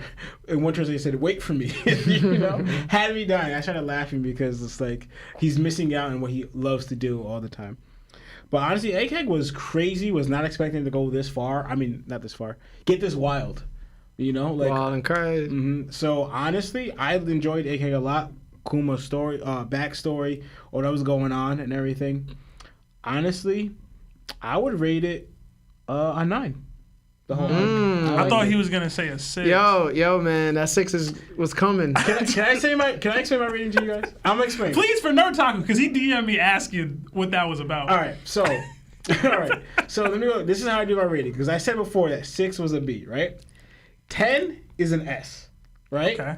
9 is an A plus. 8 is an A. 7 is a B plus. 6 is a B, and then 5 is a C. And then, you could tell Lawrence plays Devil May Cry when he was younger because that's their rating system. What? If that's your rating system, I'm cool with that. Yeah, that's what I'm trying to say. 6 wasn't bad to me because it's a B. Why couldn't you say that last week? Honestly, I was going to, and then whatever week I'll that be was. honest with you, this is, I don't know if my ADD, I got distracted. Through our conversation, I was like, I should have said it because I was heavily distracted and I didn't say that rating. Because I was like, I don't know why. But anyway, that's why. So 6 is not bad. It's a B. Okay. All right. Seb. All right. Webby. No. All right. All right. A few things. Vegapunk saying, "I'm Dr. Vader, humble genius scientist," kind of tells everything that Lawrence was talking about. Yeah. About, like, you're naive. You don't think correctly. The letter itself saying, like, they found the world government knows, and then like all this stuff starts happening. I thought that was all really funny to me. Like, imagine you're Vegapunk and you don't know anything or whatever, and like you're getting all this information rapidly. Mm-hmm. Like, this is happening, and it's like, Straw Hat the Emperor's here. What? CP6 has landed. What? But like all this stuff just happening rapid over. Oh my God, yeah. It's Admiral Saturn and Kizaru. More beer. What? More cognac. I was thinking the same thing in regards to more vodka. What the hell? Oh my God. I knew Marv had it. I knew. What? In regards to the one more thing, I think it's tied to Luffy and the Straw Hats. He was excited to see Luffy being the warrior of liberation, and he saw the whole the bounty poster, and then when he saw him fighting, it was hype. And then the ending of the chapter itself is him saying that he wants them to be the crew to find the One Piece, right? So I think that N one more thing is in some way related to Luffy and the Straw Hats. Whether it's him saying to tell them that, I don't know how, whether that's relevant. Tell Luffy. Yeah, tell them that you want them to be the ones to find it, or whatever. Vegapunk saying LOL at the Yeah, that was so funny, bro. I laughed so hard because like there's no way Oda wrote that, right? There's no way. There's no In way. this serious situation. LOL. LOL. No, you're gonna die, bro. LOL though. Like what? This is not even just you're gonna die. We're gonna die. But like lols though. Like what? I thought that was great. That was really I laughed funny, like really hard actually. at that. And then we have the cut back to the Sanji thing, where Vegapunk saying that like he intends to die here. Sanji's always been like the more self-sacrificial Straw Hat. We've gone over this a few times. Like he's always putting himself in danger for others, etc. Except when he put the crew in danger. But, We can get into that another day. yeah. But so Sanji, I did go back and look at it. Sanji's like, yo, I have to protect Vegapunk because I don't want him to do this self-sacrifice thing. He knows Luffy hates it. He doesn't want that for him. Like whatever. He had to like tell Bonnie that Vegapunk was gonna be okay, even though he knew in his mind that like Vegapunk was intending to die here. Yeah. So he had to like lie to Bonnie in her face, like it's alright, like Vegapunk's gonna be okay, and like that was cold, bro. Like I had to like go back and be like, damn, bro, that's kind of wild. And like Vegapunk like asked him like, "Yo, pretty please let me die here." It's kind of wild to say to somebody like, "Yo, I know I don't know you like that." But like, why are you asking me that? That's kind of crazy. And he doesn't even know what's gonna happen because he's like, I have a strong hunch, like because the memories are gone. Maybe I missed it, and maybe I have to reread the chapter. Was there something that he put that once I die, the message will be sent out? Because that he said I have a hunch that I have to die for it to happen or whatever. Like, did they put that in there? I don't remember. No, he didn't because the main thing I feel like that would lead to why they erased your memories because they didn't want anyone to find out. If there was like a hidden message that's going to go down when you die, I think that York make the whole thing. They make believe that York got a wind of it. I mean, it's whatever. I'm not mad at that. Two things. I really like the end of the chapter. I know I was complaining about the Usopp and Dory and Bragi scene being a little cut. This ending of the chapter was cool. This ending for Egghead itself was cool to me. I have two, I don't want to say complaints, but the first one is, so I remember when we first were highlighting like that this chapter is like this arc is the first arc of like the Straw Hats proving that they're Yonko crew in juxtaposition to like Law and Kid being taken out by other Yonkos.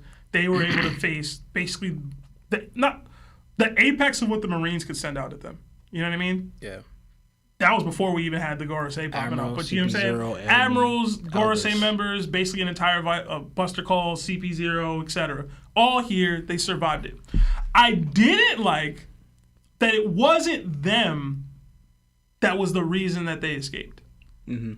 Like, it being Joy Boy is like, it's not like a demerit to me.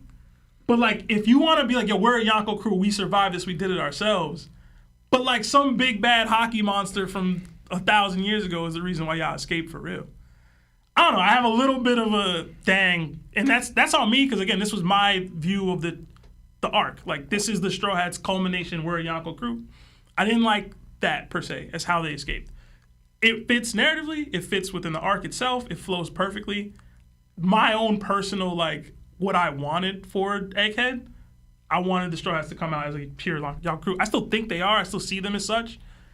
I just don't like that some some other strong person had to save them in the end. But whatever. I'm really excited about going to Elbaf. I am. I'm like I said it earlier. I'm really hyped as to what the arc can mean. There's so many theories out there. There's been theories for years now. It feels like I've been reading about like Elbaf theories since I was like 18 years old. So like for us to be here is crazy. I'm excited to see what happens with Usopp. Obviously, it's going to be his arc, as Oda likes to put out. Is Shanks going to be there? Yeah. You know, like, is this when Luffy and Shanks actually meet? Will that be interrupted? Is there going to be the Davy Beck fight that everybody talks about? Like, we're shifting towards that. And beyond that, like, are we going to have a cutaway? Because we almost always have a cutaway to outside world within the, like, when the arc ends, right? So it's like, we got so much cutting in the arc this time around in comparison to like Whole Cake and Dressrosa and Wano, where we didn't have as much. Are we still doing that? Or are we just about to follow straight through to Elbaf right now? I don't know. I'm curious to see where Oda goes with it. I really am. as far as my rating for the arc itself as a whole, I'm aligned with Lawrence. I want to go 9. I might even go 9.5. I loved Elbaf. Egghead as an arc. It was exciting. It was page turning. I know we had like Wano fatigue at some point where it was like, have we just been here for too long? It didn't feel long. I feel like I could have got even more out, low key, out of what happened in Egghead. The flashbacks were so good. So good. Top, like, some of the best flashbacks we've had in One Piece Lil history. Wayne. So good. We got God Valley stuff. We got Devil Fruit lore. Like, we might know what Devil Fruits are for real. Like, like we got all of that. Vegapunk didn't disappoint. And I know Lawrence, his whole, like, rambling on about Vegapunk might lead you to believe that maybe he disappointed a little bit with his logic. I still don't. He was still like an impactful, important, and like driven character. Yeah. I thought the 7 different satellites or whatever, like I thought it all worked. It felt like too much for a time, but I felt like it all worked. I only have a couple minor like issues with like some of the pacing with his speech, and I love the scene where they cut back to them beating the Seraphim. That ties into my they're a Yaku thing. But like I would have liked to have seen it a little bit. But overall, that guy was great. I'm going like it's one of the I don't want to say top 5, but it might be top 5, bro. Yeah. It might be. But I'll have to reassess a little bit. But that's it for me. Yeah. I didn't like the chapter at the end too much. I didn't like the chapter overall too much. Just because I felt like a lot of this panel, a lot of the spaces were just wasted on Vegapunk's flashback. For me, it's stuff that we already knew. I don't really need the context behind it. I feel like that's just unnecessary details for me, personally. I could have been without it. I would have really liked to see some Kizaru send-off to some degree. I didn't really get that. I think we'll probably get that next chapter. Yeah. But, I don't know. I kind of just wanted something else. I don't know exactly what it was, but it just wasn't this. There wasn't any real good payoff, in my opinion. There was a lot paid off through the arc, but I don't feel like the ending hit the way it was supposed to. Like, Emmett just passes away, and what happened to Saint Saturn? Is he still on Egghead? Yeah. I think we get those answers. I hope we get those answers next chapter. Yeah. But like, hopefully. as the end of the like, if this is it and we just leave that, it's like, Yeah. all right, bro, what happened? Because like I said, like I could have just, you could have just did 2 weeks ago and explained all of it. I don't know, but it would have been nice for me to like come back to Egghead where I'm not talking in the past and Saint Saturn's like saying something that's super interesting, like comment, it's like say something that would intrigue me. And what happens next for him, Like, you led me to believe, like, the Gorosei were all these things, and they affected the arc this much, and they're the reason why Egghead happened the way it happened. Then let me get some, like, send-off, right? And I didn't get that. So I looked at it, and I was like, I think the arc overall, so my arcs have always been Water 7, Enies Lobby, and Sabaody Archipelago. Those are like my top 3 arcs, right? I think that Paramount War is really good, right? But there's a lot of inconsistent things that happen. It's just really cool because it's the first time we envision everybody, we get everybody. Like the world is full-fleshed. Yeah. But I would have to say, I think Egghead is 4th, in my opinion. I do think it suffers from plot a lot. And that happens in most One Piece arcs for me. But it's like Sebastian said, Joy Boy came out of nowhere and just Haki EMP'd. Yeah, bro. Like, Right? But like Luffy has never Haki EMP'd himself. It kind of was like he didn't know Conqueror's Haki existed after he used it against Kaido in base form. And that was such a huge issue for me. Because I felt like that would have solved most of the issues that were hampering them with the Gorosei. And he just never did it. He only got to Rio in Gear 5. So it makes me question, what if Luffy just EMP'd? Like, what if he just flexed, bro? Like, would they have got sent back? I don't think so. I don't think he's there yet. No, I'm not. But could he to have Larry's sent one point, back? He is, you know what I mean? He didn't even try. He didn't even try none of it. Yeah. And it was kind of like the Gorosei were running amok. And they were suffering no consequences, even though the one person that could probably hurt them wasn't hurting them. And then he gassed out like 7 times. So it kind of sometimes dragged, but I think on every single point, it hit on all cylinders. I would give it like a 8.7 out of 10. And then, so it's Water 7, Enies Lobby, Sabo Odi Archipelago, then Egghead. You don't have Water 7 and Enies Lobby as one arc? Nah. Because I do. Nah, I have that as one arc. I have them separate, bro. I have them as one arc. And then I got like Wano after that. You really separate them? I have them as one arc. Yeah. No. All the emotional payoff from Water 7 isn't tied up until Enies Lobby. I think because Enies Lobby and Water 7 were just so damn good that you considered both of them the same thing. Yeah, but they were clearly two different. But the payoffs exist in Enies Lobby. Yeah, I know. You if you separate them, like I can't have Water 7 high. You know what I mean? I completely agree. Mm-hmm. But I separate them because that was when I loved One Piece the most. Okay. Hey man, it was just so good. It takes up 2 slots in the top 5. I feel you. Yeah. So that's my top 5 so far. Mm-hmm. But Wano's definitely the lowest of the top 5. Oh, Wano made your top 5. Yeah, of course. Okay. It would have to. Okay. Yeah. It was dragged, but I got Wano slightly above Alabasta, but I loved Alabasta. Y'all know me, bro. That's what got me into One Piece for real. That's what had me like, oh, this is it. Cracker Daddy. This is it. This is the show. So yeah, man.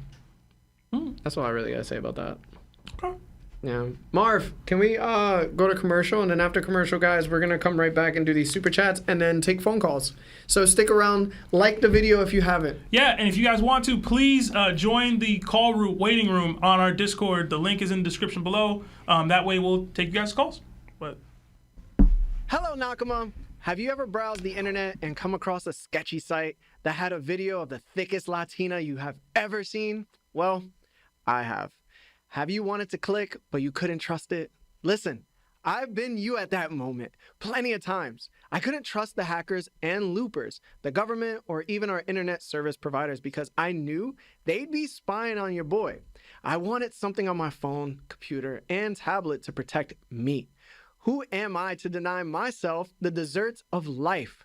But who are they to know how long I watched that video? Here's the thing. At Topped, we are now affiliated with NordVPN.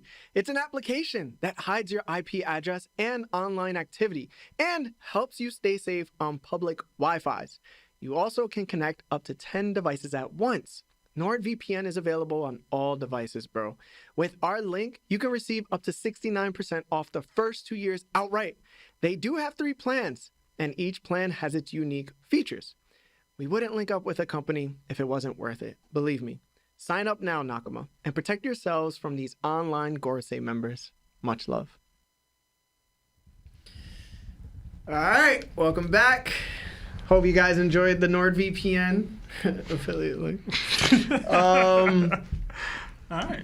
Let's get through these super chats, and then we're gonna jump into those Discord calls. And I can't wait to hear from you guys. So, Yeah. All right. Okay. All right. We got another €2 from Ali Raza Saeed. It's been a while. It says, hashtag Gorosei are frauds, hashtag Shanks over Mihawk, hashtag Larry has bad takes. You just recited a Larry take and said, like, two of them even. he got bad takes. That's all we get, bro. That's all we get. Yeah. Another Nakama subscription for 2 months from No One Special. It says, Egghead is done. Now throw Bonnie off the ship. Hey, man, it's a little girl, bro. Wow. It's a little girl. Hush up, little girl. Number 5 from Losar. It says, don't have time to stick around today, but had to stop and wish health and wealth to the best One Piece community. Hashtag TOPT. That's so sweet. Hashtag do a One Piece card game opening. I mean, We open the packs. send us a card. Send them to the PO box. I ain't buying it. I'm opening honey packs. I don't want no card packs. Number 2. Trying to get crazy. For Rodriguez, it says Egghead when anime concludes will be a 10 easy. We'll see. The anime has been pretty good. Another 10 from creator Keon.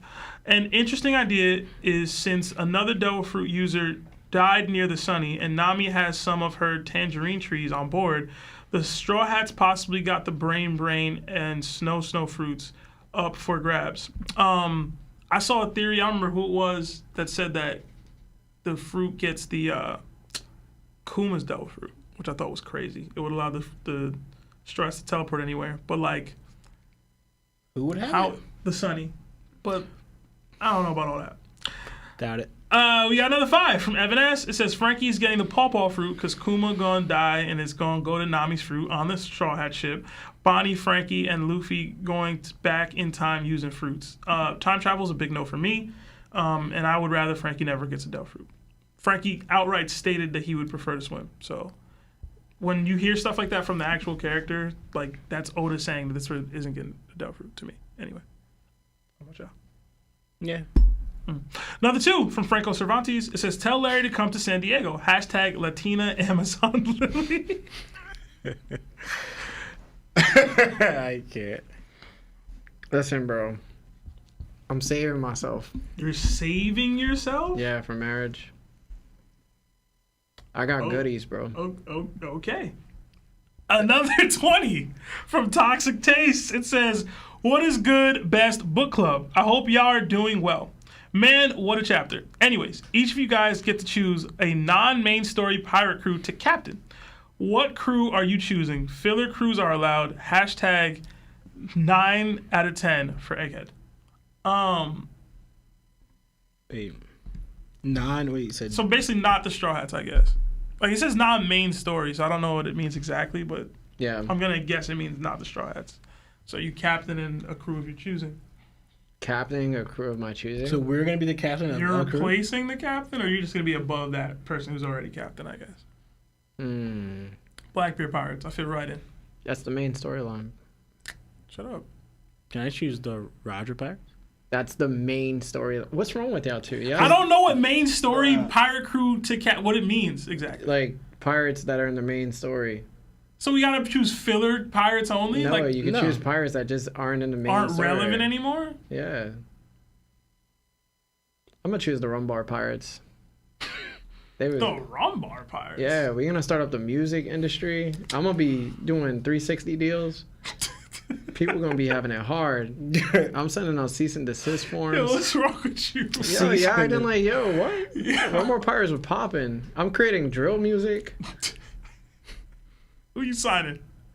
Who your number one artist, bro? I'm on a block. And I'm gonna do something crazy, bro. I don't have an answer for this. I guess the Doflamingo Pirates are not in the main story anymore. There we go. They had a good little run. Nah, that's main story. Luffy fought the Bro, captain, what constitutes as not main story, bro? They're not trying to relevant think. anymore. My brother, the Constitution. Oh my god. I'm sorry, Toxic Taste. I'm not fully understanding the question clearly. I fully invoke your right of the Second Amendment. Especially you choose the Foxy Pirates. I feel like that would be your... That's a good one. What, for me? No. Nah, Sebastian. yo, the Straw Hats fought them. Apparently that's main story. Nah, they ain't really That's fighting. nah, bro. They're a joke, bro. Nah, yeah, I can see they're not in the main story. Yeah. That's Low y'all key, picking and low choosing. key, Y'all that's like picking and kinda choosing the main filler. story Yeah, now. word. Now y'all picking and choosing the main story now. Nah, it's fine. like they have no contribution to the main story. Like, I said Don Quixote Pirates. Yo, bro. I I was feel like- like it's part of the main I'm story. telling you, bro. That was like 400 He's like a chapters going on. celestial dragon and bro. everything. But that's I'm main gonna story. have somebody that's signed to somebody that's signed to somebody, bro. I'm banking, bro. Pyramid scheme? Like, Yo, Oh, the Revolutionaries. Yeah, there we go. That's I'm not a kidding. pirate. yo, think I'm about kidding. it, bro. I could make like the seashells that hold sound in it. $50. the dials? 50 berry, bro. Yeah, you want to listen to some hardcore rap? I would sell like regular ringtones What's too wrong on the with you, Den Den bro? Mushis. You tired of that butter? You tired of butter? Get you these hoes calling.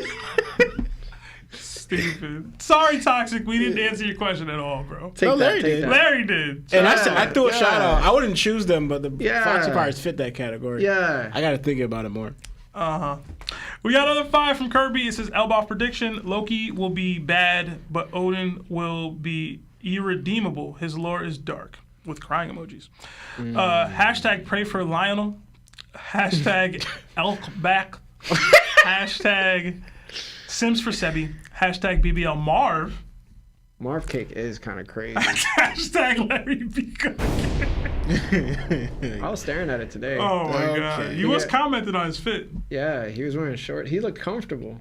Marv was definitely comfortable. Marv got that fit when like you know like, you about to you about to yeah, you know what I'm talking about? Yeah. Marv is definitely a thotty body. For sure. He said, "Oh, I had to do laundry." Yeah. Yeah, all right, bro. Yeah, he had no drawers on.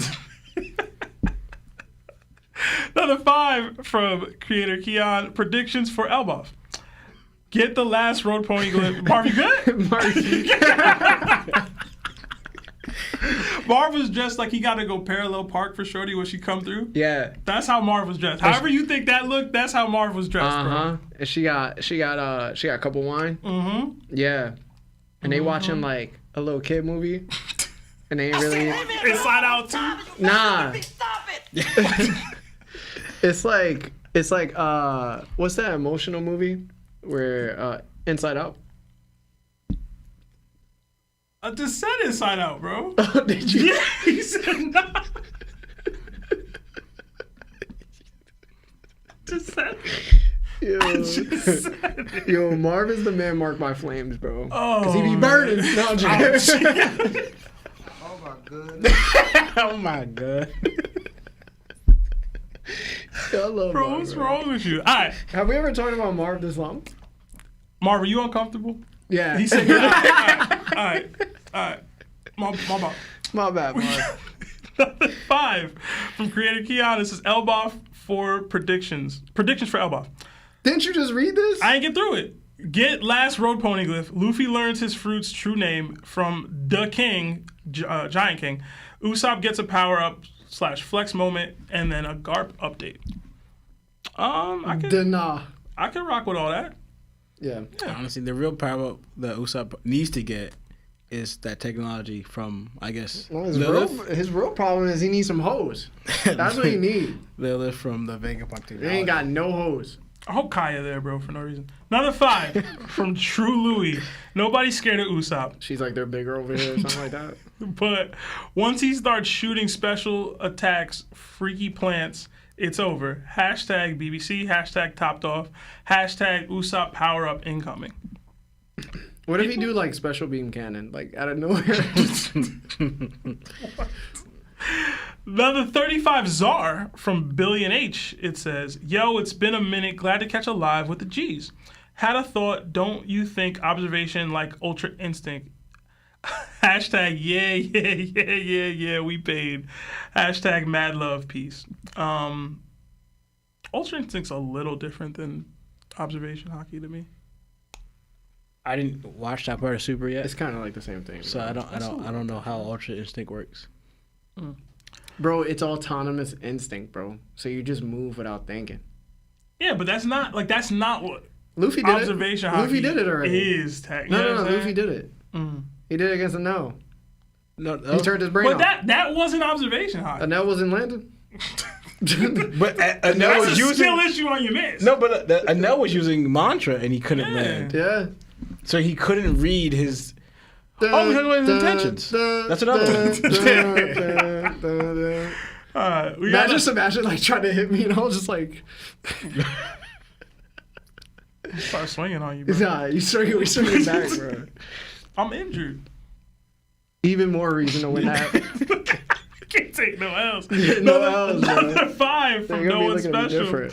Bonnie may be a child, but she's a pirate with multiple million bounty. If she's not here to compete, then get gone. You need to be on the register. Jeez, bro. Not like us. Jeez, bro. Another 10 from Toxic Taste. It says, by main story, I mean crews that have had a pivotal role in any of the arcs. All right, I took the L on that. Larry was on point for what I was asking, and Law got it too. Seb, you tried. I think. Hashtag Bucky Gang, and much love to y'all. Yo, I'm listen, sorry, bro. bro. Y'all I'm sorry. need to understand that Seb does try. I don't He has been trying. He'll get better. know. You know what it is? Me and Lawrence have like elevated. You know what I'm saying? Whatever, bro. The times are changing.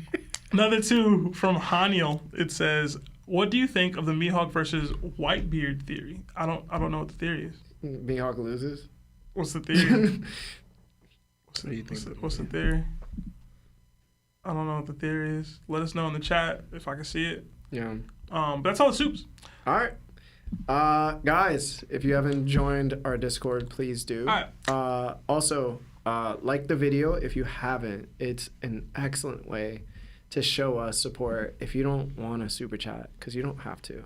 But just you being here, enjoying yourself, and appreciating this amazing entertainment. Why are you changing your voice like that?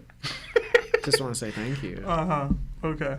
Hey, so we only had 2 people actually participate in the caller giveaway. That is how you actually get selected to be a caller. So shout out to YodVB and Xer?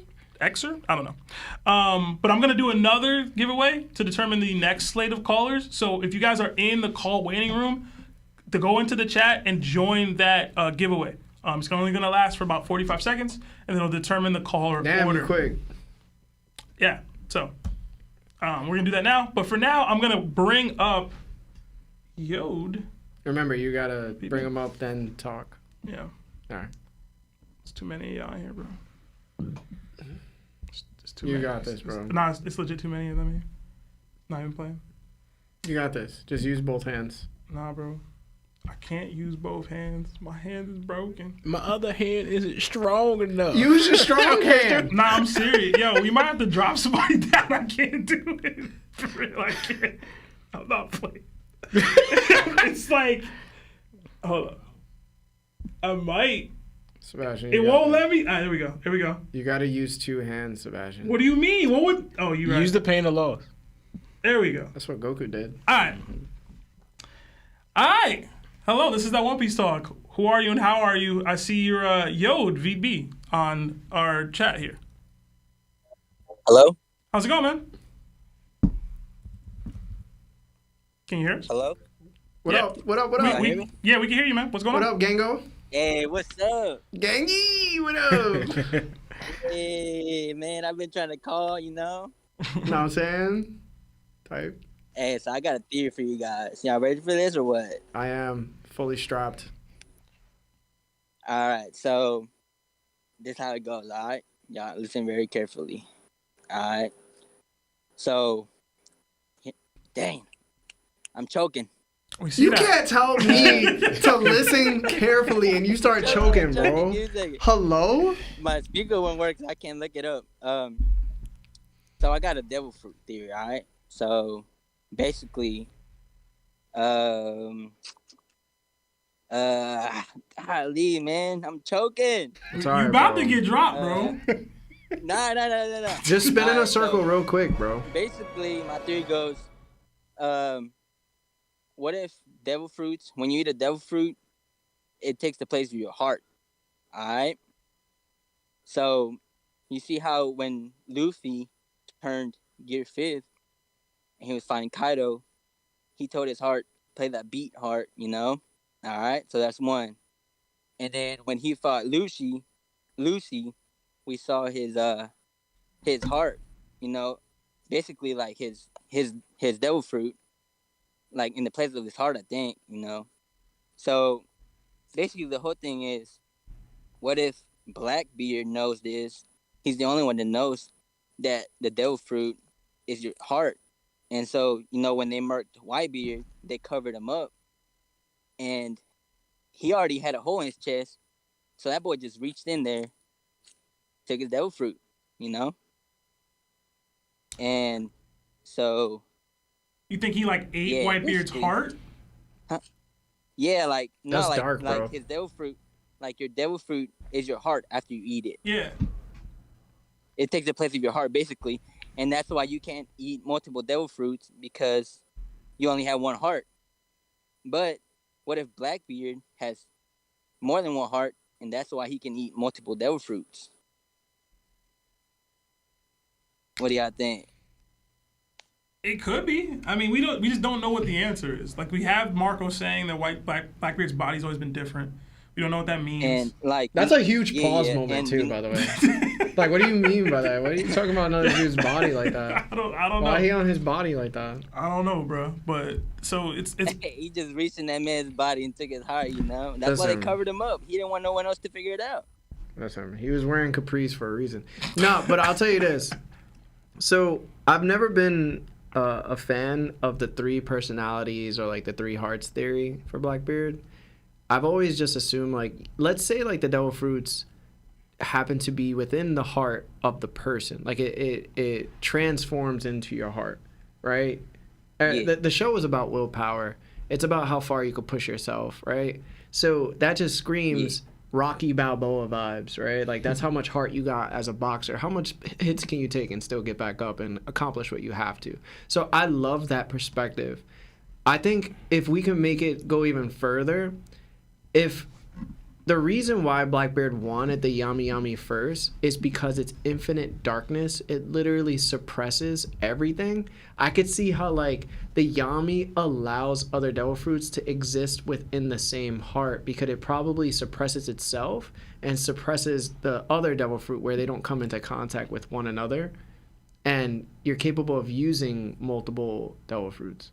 So I've always been just largely, like, I know Lionel's like this too, but I've always just chalked it up to the Yami, bro. Like, the Yami's special because of that. But I like the heart theory. But I'm not for like the whole, he's got 3 different personalities. I feel like it's more like, you know, that dude from Naruto that had the 3 hearts, the Husky Kakazu? dude. Wait, Husky, I dude.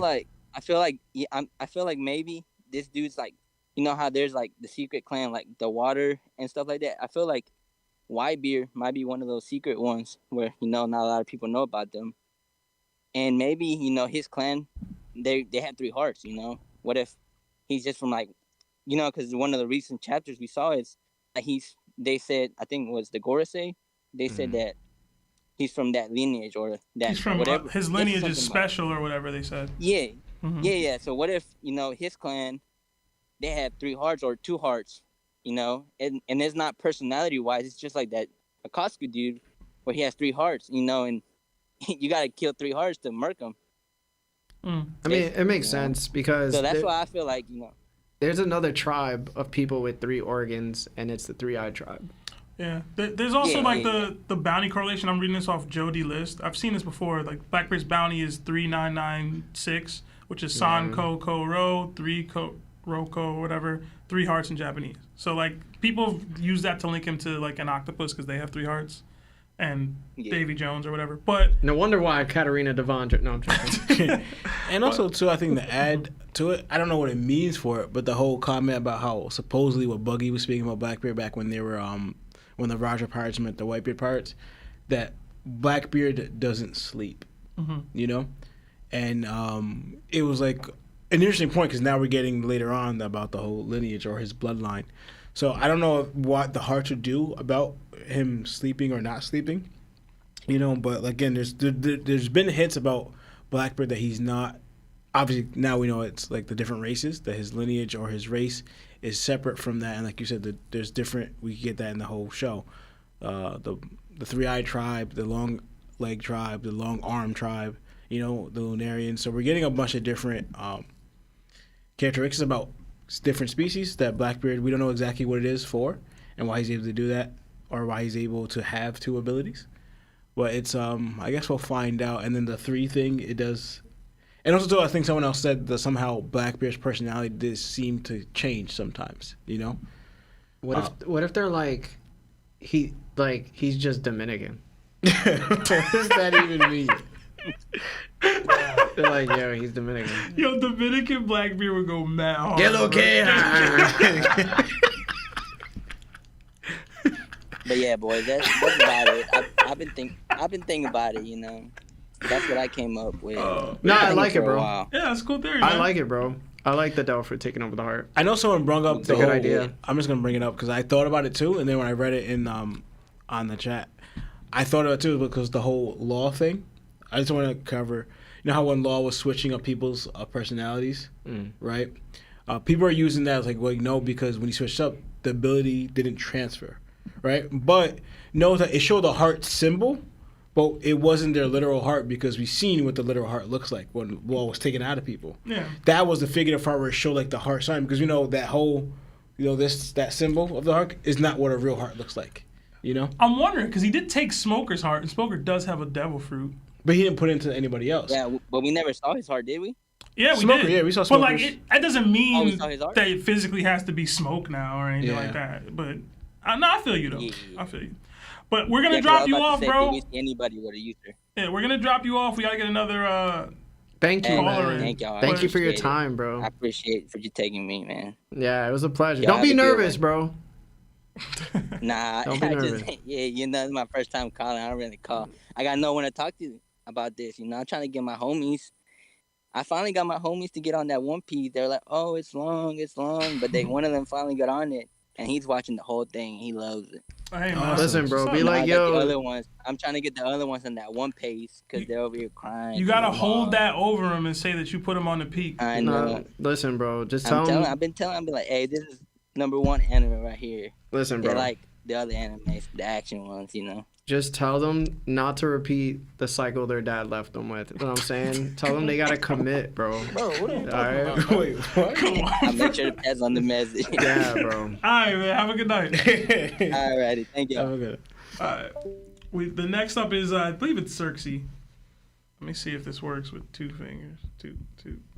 You just use 2 hands. Bro, it's not how it works, bro. There we go. There you All right. go. Look at you. All right, Zerkzi. Talk to us, man. What's going on? Zerkzi. Hello? Hello. Can you hear me? Yeah, man. Is this Q? Hello? Hello? Can you hear us? Okay. Mosh Mosh? So, yes, how y'all doing today? This is Q, isn't it? Q? No. Oh, okay. My bad. Yeah, You sound just like somebody else yeah you that we sound talked like to. somebody. Nah, you got a I- twin, bro. You hung up on by accident. It's okay, though. Oh, my fault, Thank bro. you. My fault, Yeah, gang. yo, My Sebastian, dad was I'm about- calling, look. man.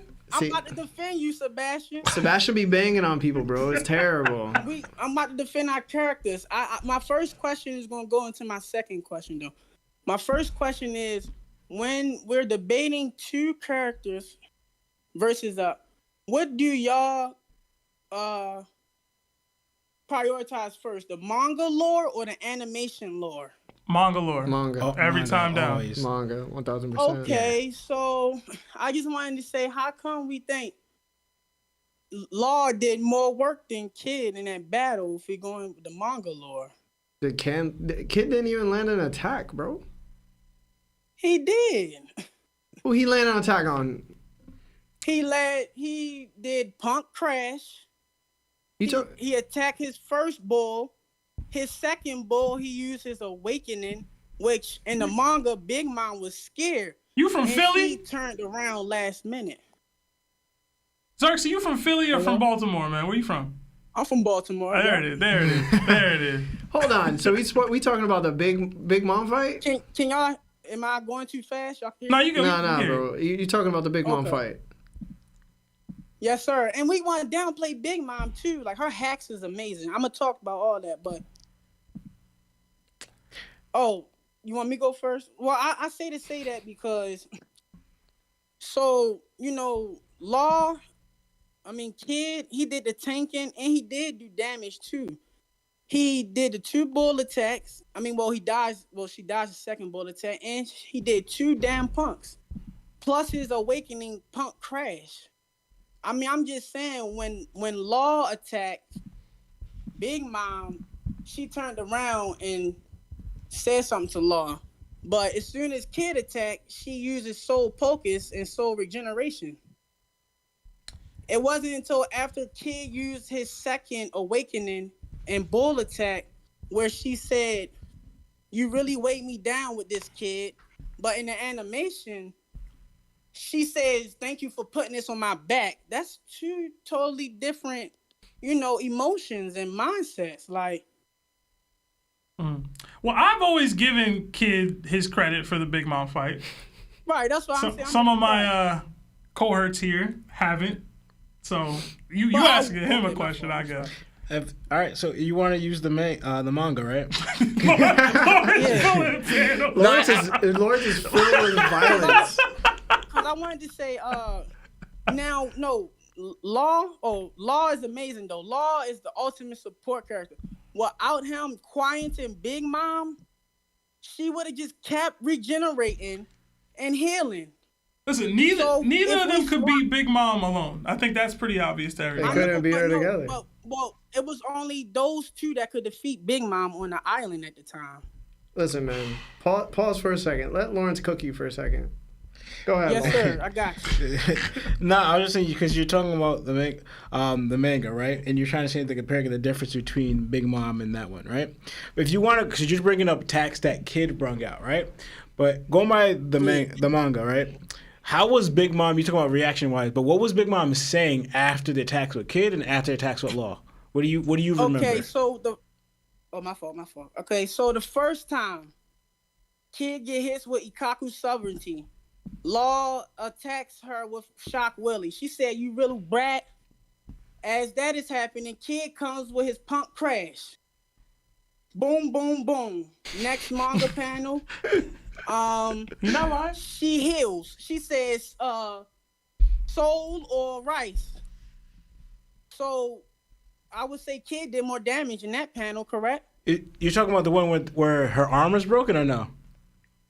No, it's first before panel. that. Before that one, right? Yeah. All right. Yeah, that's the first one. The first time Law used it. Because all right, so in the show, right, we talked about I'm gonna ask you from we see in the show, etc. In the manga, which does more damage? Attacks from the inside or attacks from the outside?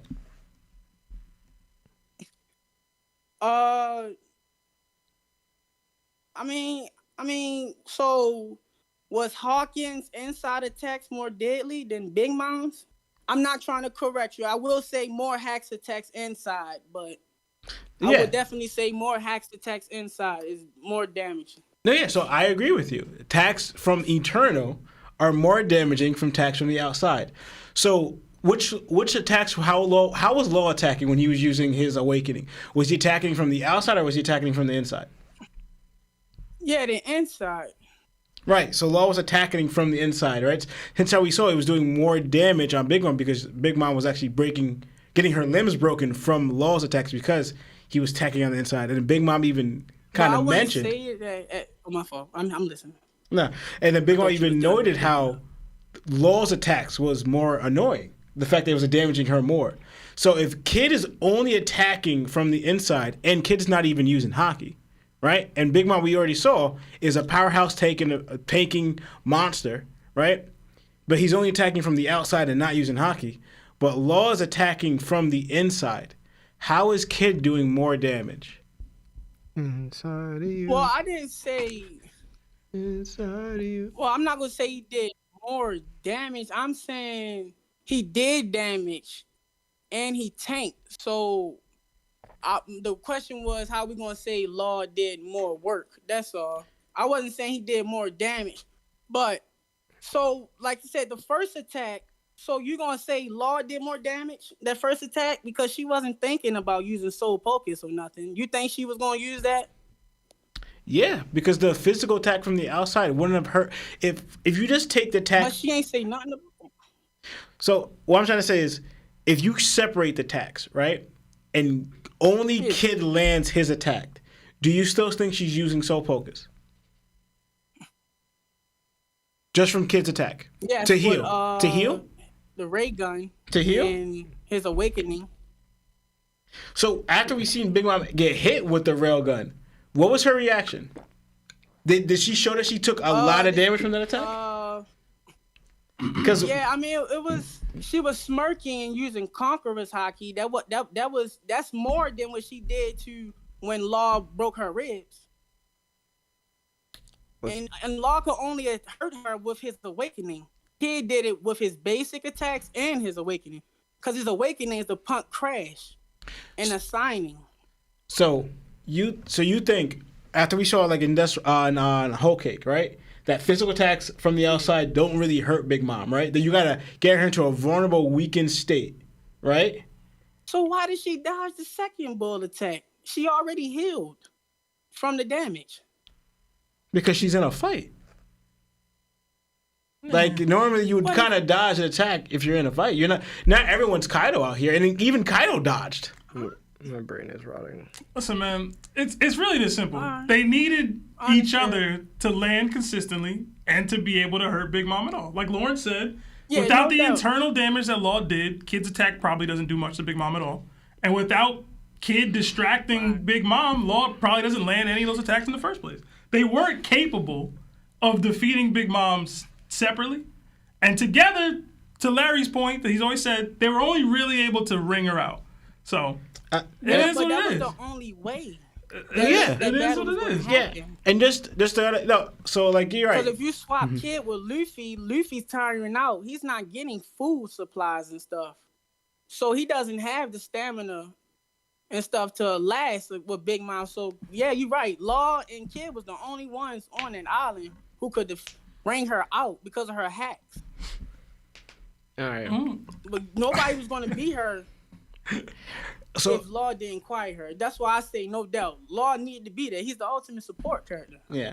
I'm going to say, when you get a chance, go to chapter 10, 38, and look at Big Mom's reaction in the manga to Law's attack. Yeah, that was the second time. What about the first time? But you were talking about doing more work in general. It's all right, bro. It's a never-ending argument, bro. I'm talking about the overall battle. Listen, man. Yo, you did your thing, bro. Right, we appreciate you, dog. And thank you. I appreciate y'all. Seriously, Nah, I thank you, appreciate man. you too, man. All right. Have a good one. All right, next up, I believe it's Q. So let's get Q in here. Q, what's up, man? Mosh mosh. Q, you got 5 seconds, my boy. There we go. What's going on, man? Yo, what's up, y'all? I appreciate you too, man. Q, you been here long What's enough up, to know y'all? you gotta mute that background, man. I did. I'm sorry, bro. What's up? All right. So, first question. Did you listen to the song I sent? My Yeah, I did. you listen did. to it? Very EDM vibes, man. I was vibing with it. It's clubby, very clubby, right? Yeah. I danced naked to it. I didn't hear. Who said that? Lawrence. Lawrence said he danced naked to it. Come on, man. Oh man.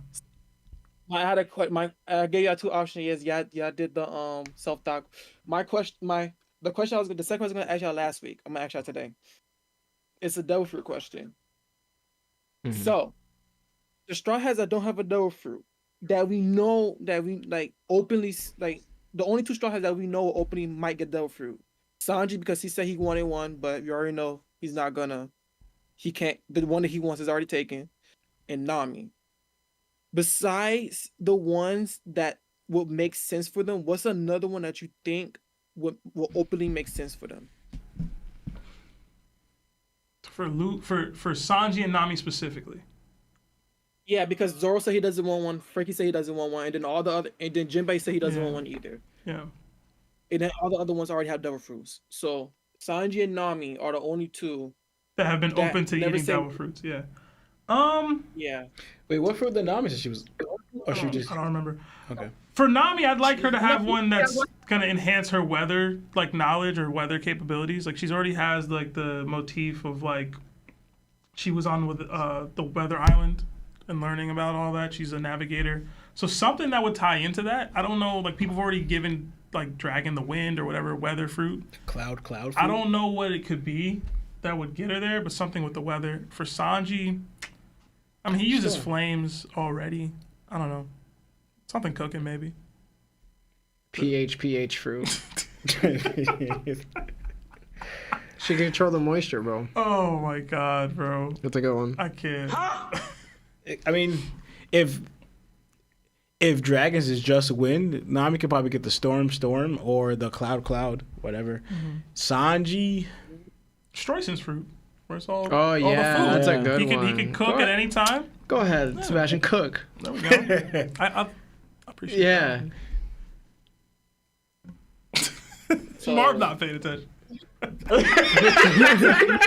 Nami.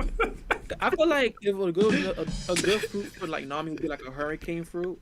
Okay. I thought hurricane season was over. She make it wet, bruh. It's still happening in Florida, bro. It's still happening in Florida. Go too far, bro. It ain't over till November for Florida.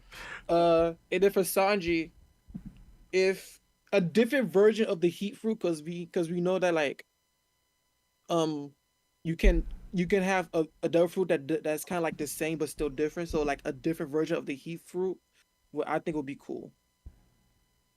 Which heat for you talking about ovens? Yeah, ovens. I want the mitts fruit on Nami, so she could just start knocking people out with mitts. What? The mitt fruit. So when she wear it, like when it spawns, it's She like, start boxing? Yeah, she start boxing for I real. don't think that fits Nami. So at like all. the comic relief of her just like hitting people, yo, it's like, yo, she could probably really knock them out now. Yeah. There's gotta be like. And then she could go in the kidnap. There you go. Do either of y'all have? I'm joking. Come on, I'm bro. joking. It's a joke. Come Don't on, get in your bro. panties. No, I mean, don't get them bunched. Oh man, bro. Bruh. All right, I'm done. Q, thanks for calling. Yeah, bro. Q, bro. It was so, yeah, you made I'll me have laugh, a better bro. question next week. I gotta think of. No, you No, that was did a good good. one. Yeah, you did good, bro. I appreciate you, bro. Yeah. All right. I do start classes next week, so I might not be able to. Damn. All right. Hey, Well, man. good luck with that, man. Yeah, Hope man. you kill it. Do a really good job. You better mute the TV Say- next time you call, bro. I love my Bonus game, voice. bruh. I love my voice, bro, but I'm trying to hear you. Q, I gotta drop you, bro. Have a good one. All right, later. Yeah. All right. Next up is TD Hourger. Let me see if I can find them. Why are y'all so far down? There we go. All right. Mush mush. TD, it's that One Piece talk. Who are you and how are you? I gotta stop saying who are you and know. Yo, with it. What up? What up with it? Gotta put some headphones in real quick because phone's a little bit tripping. Nah, sorry, bro. Should did this before. No, I'm joking. Y'all be ready for these calls, man. Yeah, man. Hey, my bad. Bluetooth headphones dead, and I got the iPhone, so You good, had bro? to find a little old school headphones to connect. But Thank you for calling, bro. Because this chapter, thank you. Also, Larry, that NordVPN, goated. Thank you, bro. I worked so hard on that. Yeah, You have no yes. long how long it took. Use that link. It didn't take long at all. Use that link. Hey, I might have to get a new account because I already got one, but I have to use that little discount. But question for y'all boys is this chapter sort of raises a question about Joy Boy's hockey. To me, it sort of gives me a question about also Emu's hockey because he sort of felt Joy Boys a little bit from Muijua. It might have been because they had a little tag when they got shifted back to the little casting couch. But Oh my god. I think Joy Boy might have a little bit of an aimbot with his hockey because Aimbot. the Giants said, like, hear me out. The Giants did say, like, it wasn't hostile. And then Joy Boy did tell Emmett, when you need this most, use it. So, what if Joy Boy got aimbot with his hockey where he can choose who he's going to hit? So, like, when he put it in the knot, he was like, all right, all my foes about to get smacked whenever this knot get untied. But all the people who was allies, since Giants didn't get hit, they was his allies. Straw Hats didn't get hit. Pirates was his allies. His foes, world government, girls say if they are that old, if they fought him, probably was his foes. So probably had a little aimbot locked up in there and was like, when this released, boom, gotcha. I mean, maybe. And that's cool. It sort of imposes like there are new levels to hockey because, as you said earlier, Shanks didn't have control on his hockey. When he released his hockey at first, some dudes on his ship fell down to the ground. So he probably was a little reckless. So I'm thinking also, you could say it's not canon because it's film red, but Usopp was looking through his son's eyes and stuff like that with observation hockey. So it might be levels to the hockey that we ain't seen yet. Well, I agree with that piece. That there's levels to hockey that we still haven't seen, like that the top tiers. Yeah, I'm just calling it use. aimbot because, like, how you gonna release hockey when you're not even alive, when you're not even here, you're not on this earth no more, so we say. Not gonna say what it is because YouTube, but he sort of hit who he wanted to hit without being there. So to me, that sort of looks like an aimbot. Like, all right, when this goes out, boom, boom, boom, boom, boom, everybody else good. You ain't gotta worry about it because everybody else gonna be good because I got aimbot. That's just a little small theory when I read the chapter. I do think you kind of aim it because I think you guys may have said this already. But I guess the backup on it is Ray, what he did in the auction. Yeah. You know, The auction house. Yeah, he was able to control who he was wanting to affect. Right, obviously he didn't want to affect any of the Straw Hats, so he didn't. But he was able to aim it at all the others that he did want to affect or didn't care not to affect. But the fact that he was able to hold it off from like not affecting them shows that you could kind of control who you aim it at. But also something like it depends on the level you're exerting, you know, and I guess also your mastery of it, of course. Yeah, I just think Joy Boy might be like on some A-bot stuff because, bro, you ain't even here, and it's like he foresaw, like, nah, I know who this is about to hit. Don't worry, Emmett, I got you, bro. Little bro, you good. You ever seen Black Dynamite? Big bro, you ever seen Black most Dynamite? definitely. Yeah, you remember the Asian dude that threw the boomerang before he walked into the room? Yeah. So I threw that before I walked in the room. That's Joy Boy. That's how he did it. That's how Joy Boy does it.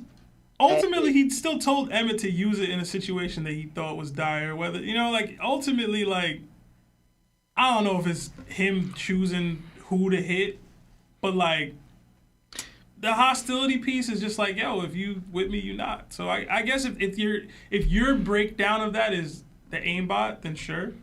I think it's gonna be more nuance to it than that, personally. But Oh, yeah, most definitely. I feel it's just like a little quick hashtag where I was like, you did say Shanks was a little reckless with his conquer, so it's like, Joy Boy got a little bit of a level above him for sure, and he is, like y'all say, the closest representation that we have to like OP hockey, and to me, hockey is just a reference to hacks. I wonder if inherited will has anything to do with it. You know, Maybe so, but I'm gonna get off just so I can get somebody else up on the call. Hey, man, appreciate you for even calling, bro. Nah, appreciate y'all, man. Yeah, have a good one. Oh, he dropped. You think we got time for another call, or Just should we one go? more. All right, so it's PeteLuck. But we gotta cut them off because we got super chats. Yeah. So it'll probably be like 4 or 5 minutes. All right, PeteLuck. How's it going, man? Yeah, hello. Hello. Hello. I hear an echo. Yeah, sorry, my room is very echoey currently. Nah, you good, bro. What's up? What's your question? All right. So my question is where do you think Mr. Red Dog Akainu is gonna play in the story right now in the final saga? Because right now we're one arc into the final saga and all he's been doing is sitting in the office, and I need him to get out of there. I agree. Like, I do want him to get active. It does seem like the Marines are going to be more active in the times to come, just because of everything Vegapunk just said. He was part of the final, 12 people or 12 figures that Oda put on that panel about the One Piece itself. I personally still want a Luffy versus Akainu to happen. If it happens, I do believe it's going to be him defending Marineford / Mary Joa versus him out there in the seas fighting. But it would be nice to see him leave that office. I just don't know where we go in the story to get that. I don't want to see him and Sabo fight. I'm really not trying to see that personally. But I don't know exactly. Like, to me, the Marines should be focusing at Cross Guild. That's where their focus should be, because they're the ones that are targeting them / causing the most mayhem in the world. I know Blackbeard Pirates are probably a close second to that, but the day-to-day people that they protect are now turning on them because of something Cross Guild put in place. So that should be where the Marines go. I just don't envision Akainu dealing with that. Like that's a little too low grade for him, personally. Mm-hmm. So I don't know. I don't know if you guys have something for Akainu. I just want Sabo to fight him. Oh God. That's it. Honestly, you guys gonna get mad at me saying this statement, but we might mess around and get Dragon versus Akainu. I'm with that too. More than Sabo. I'm with that. And it'll be interesting because they're both the same age, and this is the first time we'll see two people the same age fighting instead of like the big gaps we be getting where one's really old and one's really young. For like prime wise, but they're the same exact age. So we'll be able to see a matchup of that, and then we could finally see Akainu get out the house, or his office, and Get out the house. then and Dragon actually fighting, doing something and then fighting a worthy opponent. So personally, I can see a face-off. I don't know if like that's either of their final opponent because No, they're probably not. Akainu's whole thing is against pirates, and the revolutionaries have actively said that like the Marines aren't their enemy. It's the world government and the celestial dragons on top of them. That is true. So I don't like they might clash just because they used to be people in the Marines together or whatever, they're the same age, whatever. I just don't envision that being a one of them fought and one of them lost situation. But that's me. Yeah, I agree. Yeah. But hey, Do you man, think we're he's coming to a gonna close. Show But anything good off? huh? What- Just like power wise. Oh yeah, he's gonna stunt. Oda love Akainu. Hopefully he has conquerors. Oda love Akainu. I really Trust. hope he's one of the Marines that has Those it. panels he's been making of him recently. Listen, He does that with no other character. Man. he let him be the guy that killed Ace, bro. He love Akainu. But peel up, we do gotta drop because we gotta get the super chats and we gotta end the show. But thank you for calling. Yeah, thank you, bro. Appreciate you. Yeah, Oh, I whoa. understand. Waiting. I love you guys. I love what you do. Oh, so thank I'm you, glad man. I can Thank you. be- Appreciate that. Enjoy the rest of your day, bro. We appreciate you. All right. You too. Oh, my fault. Yeah, Flamingo. you always banging it, bro. Flamingo, next week, if you call again, you got to remind me of this, like at this or whatever. I'll drag you up. I got you. That's like 2 or 3 weeks in a row. He ain't got you, bro. You got to remind me, though. I'm telling you right now. You he got ain't to got remind me, my G. you, bro. Don't depend on Seb for anything. Listen, guys, if you haven't liked the video yet, please like the video before you guys leave. It just helps support us. All right, we got another 5 from Mamba Kid. It says, what family/group in anime has the best aura? The best aura? Family/group. Emily. Angry Straw Hats is up there. Warlords is up there. The Joestar family from the JoJo's Bizarre Adventure. I'll say the Zoldox from Hunter x Hunter. Yeah. That's a bad. Yeah. Yeah, they are tough, bro. Yeah. Everybody got that one family member. They had that one family member that was like off, but the rest of them were goons, bro. I remember the one that was off, which is Yeah. why I can't like the fat one that Yeah. Killua was beating up or whatever, beat up that one time. I was like, this is your family? But like apparently it's deeper than that, right? I'll say that, and even the what's it called? Are they called the spiders? That's Oh, not they- a family, bro. Well, he said group. Yeah. Oh, the group. Was that the Phantom Troop? No, it's after that. No, is it this? I don't The know. ones that took the eyes. Spoilers. Sorry for anyone, but like, Or is it, the Crimson Eyes. Is it Zoldix? I think it is, but I was glad you said what you said first, and then you said this just now. I just said Zoldox because I was just like, I remember it. It's not- It's whatever. We got another 2 from Dope. It says, I'm sorry, Larry. I just want your attention. Don't you all? Wow. Don't Another you all. 2 from Hanyul. It says that Mihawk had met and fought Whitebeard before Shanks. Yeah, if that's the Whitebeard Mihawk theory you was talking about, then no. I don't subscribe to that at all. Same. We got another 8-month membership to Shichibukai status from Misery Avenue. It's just the Nakama Fist. So Oh, thank you. Hey, Nakama. another 2 from Off Brand. It says buggy episode moved me on my way to the One Piece. You're definitely Bro. under his flag. Even Merlin hit me up about the episode, so I thought we were gonna react to it, but it's Maybe tomorrow. Not tomorrow. another 2 I know. from creator Keon. It says Kid-in-law did 50-50 on Big Mom for the W. I'm a Kid supporter. I'm a kid supporter. I wouldn't say it's 50-50. Registered immediately. I just got it. What? No, Anyway, so, what's your rating? So they hear it. minor. I give Law a little bit more credit just because without the internal damage, it's not happening. Like distraction is one thing, but you got to land. So Yeah.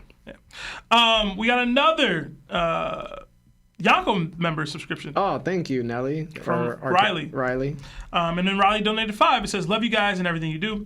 What do you think Blackbeard's next plan of action is? Hashtag BBC, hashtag top on top, hashtag Larry has the best takes. And that's their first soup, so thank you. Thank you.